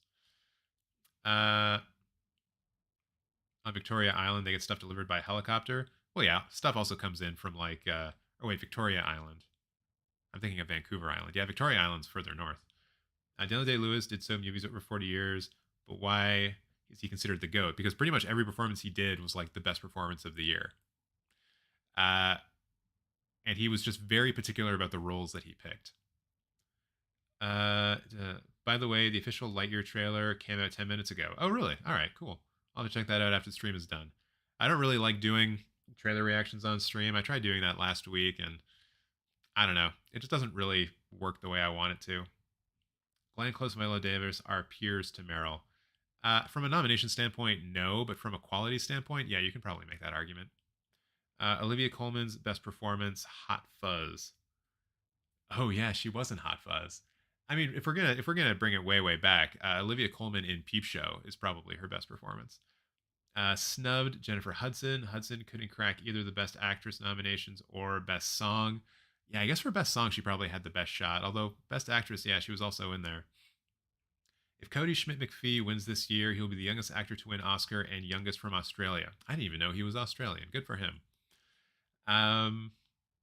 He's not the youngest nominated, though. No, obviously he's not the youngest nominated. Like, Haley Joel Osment was nominated at one point for Sixth Sense. I mean, Frances McDormand has 3 Best Actress Oscars, so I put her in the GOAT convo before Coleman. Yeah, I think that's a good point, Yavi. And welcome to the chat. First time seeing you here. Hope you stick around. Hope you subscribe and like the video and do all the things that I always ask people to do. Hashtag Gaga was robbed. I don't think so. Is Oscars biased for actors from Australia and New Zealand? They get less nominations compared to less populated Britain. That's actually kind of interesting because who do you got from Australia, right? You got Hugh Jackman, you got Nicole Kidman, you got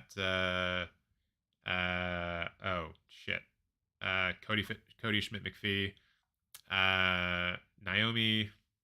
Why can't I remember her name? She was in 21 Grams. She was in Mulholland Drive. What's happening to my brain right now? God damn it. But yeah, there are like a fair amount of like top tier actors. Benedict Cumberbatch is Australian. Tom Hiddleston is Australian. Wait, no, they're British.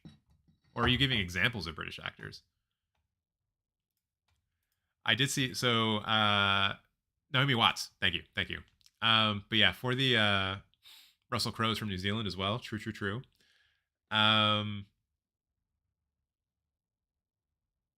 For the Razzie nominations, I saw an interesting thing yesterday where there was like, I guess it was a joke, but maybe there was a chance that like Bruce Willis would get every single Razzie nomination for worst performance, and they just listed like the 8 films that he was in that came out this year, and they're just like, yeah, he was shit in all of these. So yeah, but yeah. Okay, so Danya, you are talking about Tom Holland, Hiddleston, and Benedict Cumberbatch being British, yeah. But I think they're just talking about like how Australia is like such a smaller country by population, but they seem to always do well at the Academy Awards, and I think that's just because they have a couple of select actors who just continue to do well. Nicole Kidman being the most obvious. Russell Crowe has also been nominated a few times for sure. He's won at least once. Oh, Kate Blanchett is from Australia. That's another one as well. I didn't know that she was Australian. I guess I always just assumed that she was British. I will forever look back on this award season believing The Last Duel and Masters are so much better. Oh yeah. There's always examples of that every year. And a lot of that just has to do with when they came out and who released them, because some companies are better at campaigning than others. RLM just did a video on all those terrible Bruce Willis movies that is pretty hilarious. RLM? Expand that for me. Oh, come on, also getting snubbed? Yeah, it didn't get anything, eh? And it had a shot. Like, I don't think we expected Joaquin Phoenix to get in, but he could have. And I think it also probably had a shot at maybe one of the Screenplay awards, I think. Tatum O'Neal was 10 when she won. Okay. So that must be the youngest winner for sure. Congrats to Beyonce for her first ever Academy Award nomination. Yeah, big ups to her.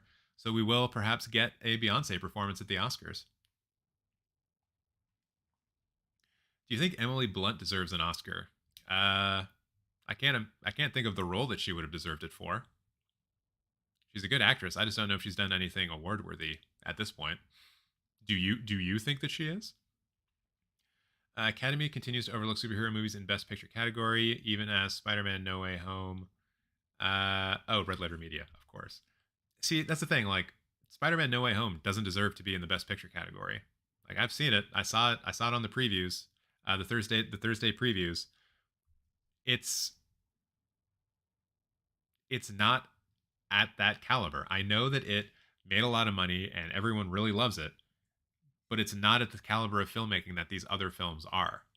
And that's always going to be a sore spot for people who love comic book movies. I know that. That's why the Cinematheque Film Awards have a comic book category, because we do want to recognize the ones that everyone loves, and we want to recognize the films that don't often get recognition when perhaps they should. But like, thinking of the Oscars, thinking of the films that traditionally get nominated for Oscars, and thinking about the quality that those films typically exist at, Spider-Man: No Way Home isn't at that quality. Now, the counterpoint to this, obviously, is that there are a lot of films that have been nominated for Best Picture which also weren't at that quality, which makes it kind of like a, well, why not? Why not just nominate Spider-Man?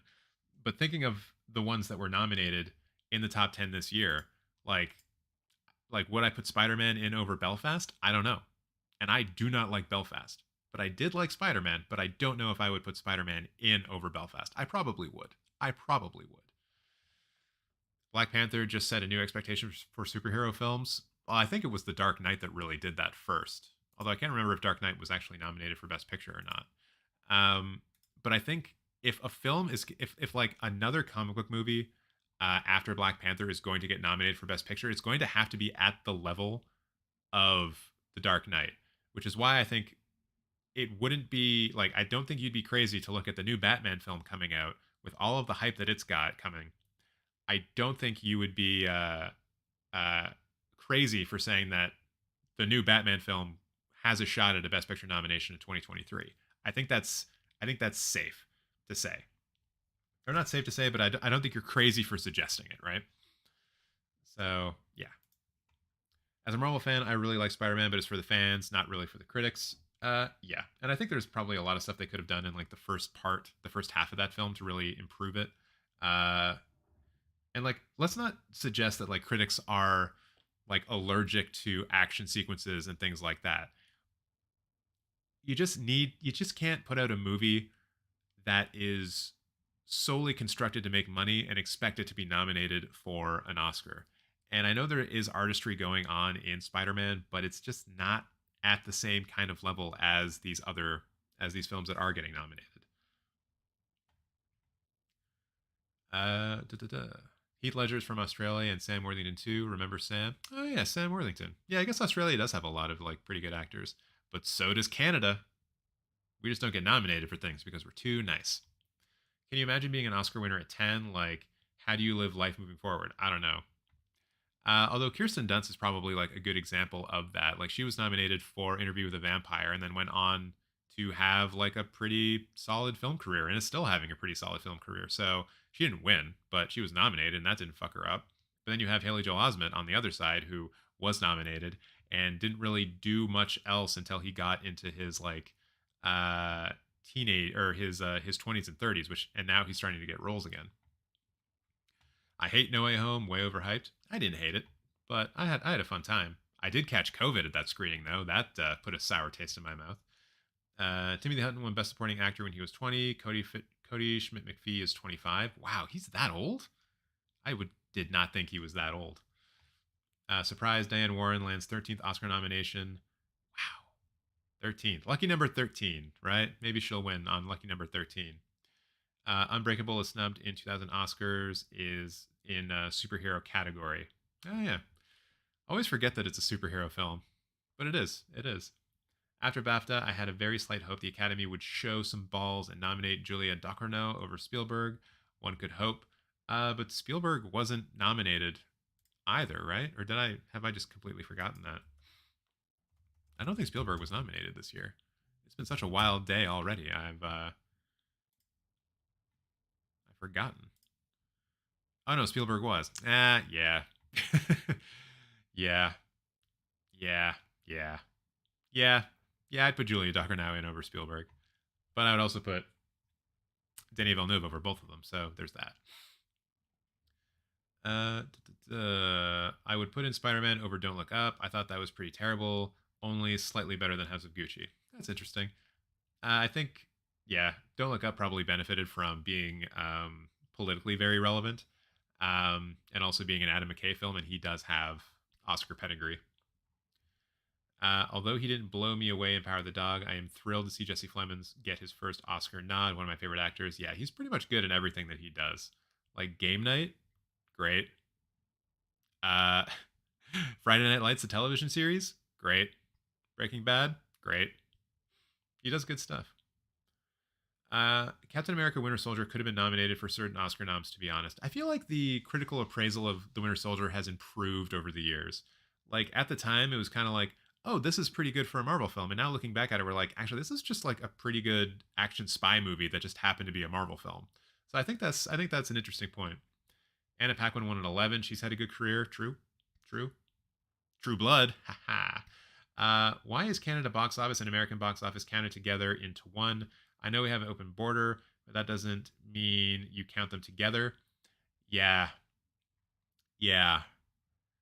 I don't really know why it's done.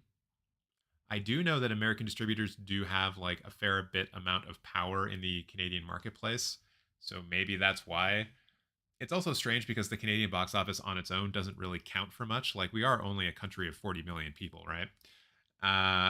And, America has, what, 10 times the amount of people, or like 5 to 10 times the amount of people, and like more theaters and a larger movie-going audience than we do. But yeah, we're counted together. I don't really know why. I can tell you, if you just want like a little bit of inside information on Canada and how things work up here sometimes, we have government policies in place that are monitored by the CRTC, which is our version of the FCC. And some of those things include that there are minimum amounts of Canadian content on both the radio for music and on television, right? Because we understand that living so close to the cultural juggernaut that is America, that if we didn't do these things, then Canadian artists and television shows likely wouldn't get any play. However, we do not have that in place for films, at least films that are in theaters. Now, they tried to do that in the 90s, I believe. They did try to come in and say, look, there must be a minimum number of Canadian films on Canadian screens. And the American distributors basically looked at the government and said, if you so much as dare allocate Canadian screens for Canadian films, we will not distribute American films in Canada, full stop. And I'm pretty sure like the theater owners and everyone else was kind of like, oh, maybe fuck Canada, maybe fuck our own movies. And since then, like, the Canadian film industry has never really been able to get a grasp domestically, except in Quebec, because Quebec, they actually have their own like star system, their own movie system. Denis Villeneuve and Jean-Marc Vallée came out of it. And we don't really have that in English-speaking Canada. We do have our directors, we do have our stars, but they don't make it into theaters like they do in Quebec, which is a damn shame. She wasn't nominated for Interview with a Vampire. What? I thought she was.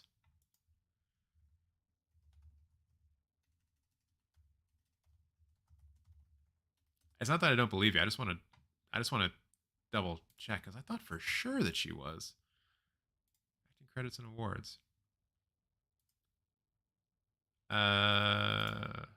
Awards and nominations.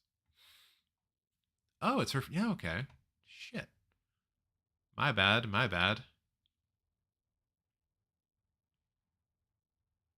She was nominated for a Golden Globe for Interview with a Vampire.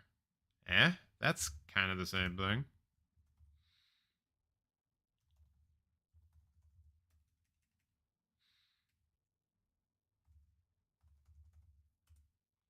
Yeah, she was nominated for a Golden Globe, nominated for an MTV Movie Award, won the Saturn Award, and won the Young Star Award.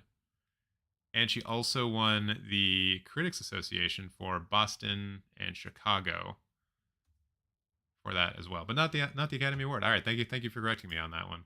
I done goofed. Jesse Plemons in Antlers was poo-poo. Yeah, but Antlers was poo poo. I don't blame Jesse Plemons for that. That was just not a great movie.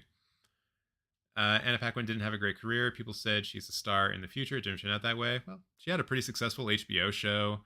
She won, I think she probably was nominated for or won Emmys for that. True Blood was like pretty big at one point. She was in some of the X-Men films. I don't know. I wouldn't say that she's had a bad career. She's doing pretty well. When are we streaming for SAG? I don't even remember when the SAG Awards are. Let's see. They are on February 27th, so we'll be streaming the SAG Awards on February 27th. Come back for that. I think The French Dispatch was snubbed. Yeah, I think a lot of people feel the same way about that, especially for score, from what I've been hearing from people. West Side Story not getting the hype it probably would have gotten in the past. Yeah, it's a Steven Spielberg film from a very, I mean, it's Steven Spielberg. He's an old school filmmaker. He makes things his way, and his kind of filmmaking and the love for it, I think, probably hit its peak not even that long ago, like maybe 5 or 6 years ago. Yeah, I think if that exact version of West Side Story had come out like 8 years ago, yeah, it probably would have done really, really well. LOL, Dunce Plemons and Barnum Cruz being the Brangelinas of 2022. Yep. I like the idea. I like the idea of Plemons and Dunce waking up together, waking up to getting their first Oscar nominations the same year. Yeah, that's probably a pretty interesting like breakfast conversation they're having right now, right? Because if they're out in LA, it's like 8:30 in the morning. They're just waking up and finding out, or maybe they were like super keen like we were, and we're actually watching them live. See you later, TJ. We'll be rewatching your reactions. Yes, please. Yes, please. Get that watch time for this thing up. Gets me that much closer to monetization. Which comes at 1,000 subs, by the way, and 4,000 watch hours. But I think with the amount of people coming into the live streams now for this, like the thing that I'm most concerned about getting now is subs. And like as soon as this channel gets monetized, oh baby. Oh baby. I mean, nothing much will change, but I'll be able to make like a couple of bucks here and there. Make a video you just said about Canada box office. Many people have this question. No one knows why. Your thoughts just blew my mind. Make a separate video on it. Yeah, I can do that. I've always wanted to like just talk more about Canadian cinema, but we bring in such this channel brings in such a wide and diverse audience from like all over the world. I honestly get more interested in talking about films from other countries other than Canada and America. But yeah, I should probably talk about Canadian cinema more. If you go to the Cinematech Letterboxd account, I do have a list for what I think are like the best films to watch if you want to start dabbling into Canadian cinema. There's some good ones there, and I'll be continually updating that because even myself living in Canada, I haven't seen that many, which is so stupid and so wrong. But we just don't know, right? Like we don't know about them here. Like we have no one telling us what the best Canadian films are of the year, except for like the CSAs, but no one watches the CSAs. Those are the Canadian Screen Awards. So yeah, a video about what happened with Canadian cinema in theaters. That could be a good thing. Anna Paquin is in a face-based movie called American Underdog. Gotta get paid. Does more Oscar wins mean best actor ever? Andy, who are you referring to? I hope they actually show acting clips at this year's ceremony. No, why would they do that? Why would they do that? I mean, they might. We'll see. If there was enough blowback from it, then yeah, they probably would add them in. Polytechnique by Denis Villeneuve is one of my favorite Canadian films. I haven't actually seen Polytechnique, but I have seen Villeneuve's Incendier, and it's very good. They recently at the TIFF Bell Lightbox had like a Villeneuve retrospective, and they showed all of his films, but then Omicron popped up, and I wasn't able to see anything. I was going to go see Polytechnique, but I don't think I was able to. And also, his like very first film was there as well, called like August the 32nd or something like that, or the 32nd day of August. But yeah, my favorite Canadian movie is The Decline of the American Empire by Denis Arcand. Very funny, or funny AF. That's another one that I need to watch. Although I have seen other Denis Arcand films.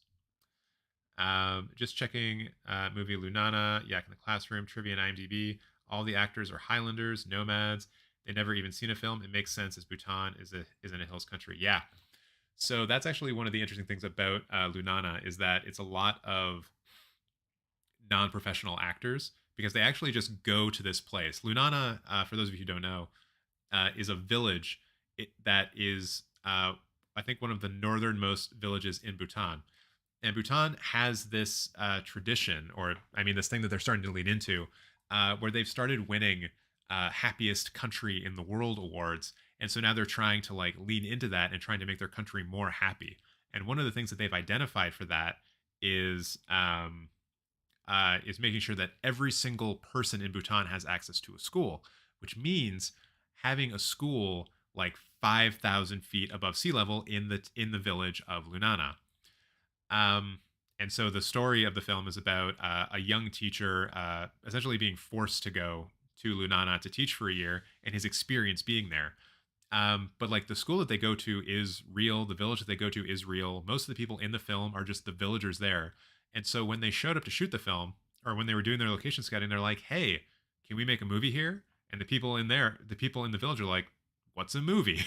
And so like they brought equipment with them. They actually showed using like generators and things like this. They were able to show them like what they were shooting, what cameras were. Like it kind of had the same ethnographic um, uh, same kind of thing going on as with one of the first documentaries, which is also Canadian film, The Nook of the North, where you had Inuit people being filmed in the 1910s, I believe, maybe early 1920s. I think The Nook of the North was 22 actually, and they didn't know what a movie was, and they had never seen a film. And in 1922, probably you would excuse that a bit more, but it was the same kind of deal.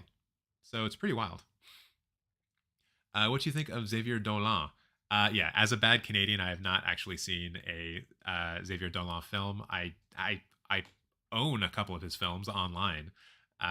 Usually on Canada Day, I'll use like my movie reward points to buy Canadian films, and I believe I have Mother by him and like one other film he's directed. So of course I need to watch more. Definitely need to watch more. And yeah, no, Lunana is not a documentary. It's a fiction film, and it's great. It's so joyful and meditative. That's always what I say about it, but it's so true. I'm not familiar with Canadian cinema, but I adore Canadian TV a la Degrassi. Yeah, our TV usually does a bit better internationally. It travels a bit better. But yeah, Canadian cinema, we've got some really talented people. And the thing, and like, there are talented Canadians all over the place, especially in Hollywood. Like James Cameron is Canadian, Jim Carrey is Canadian. Um, bunch of Canadian people all over Hollywood, but they don't stay in Canada, right? So when I talk about the Canadian film industry, I'm speaking specifically of the people who stay in Canada and make Canadian films. Um, and there's still a bunch of talented people who do that. Like David Cronenberg, for most of his career, was in Canada making Canadian films, and even when he started doing more Hollywood films, he was still shooting them in Canada. Like History of Violence was shot in Canada. Cosmopolis was shot in Canada. Um, and there's so many others. I'm trying to think of the name.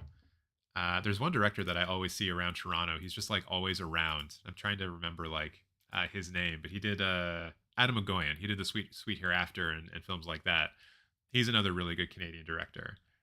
So many. We have so many talented people here, and no one really knows about the Canadian film industry or what it's produced. Adam McGoyan actually taught at U of T. Yes, he did. He also taught at Ryerson. I think I ran into him in the hallways. Like I never spoke to him, but like I usually have one Adam McGoyan.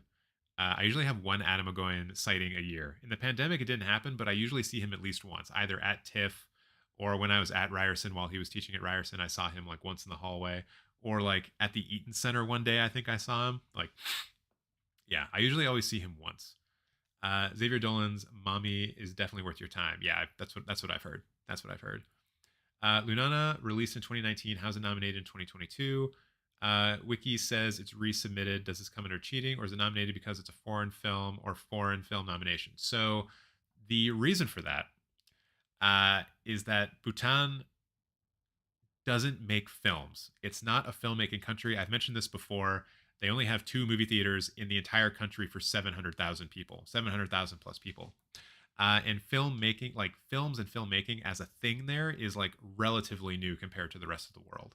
So I think when the director was on the Q&A when I was watching it after I saw Lunana for the first time, he was saying like, oh yeah, in Bhutan we make a film like every 3 to 4 years, maybe every 5 years, right?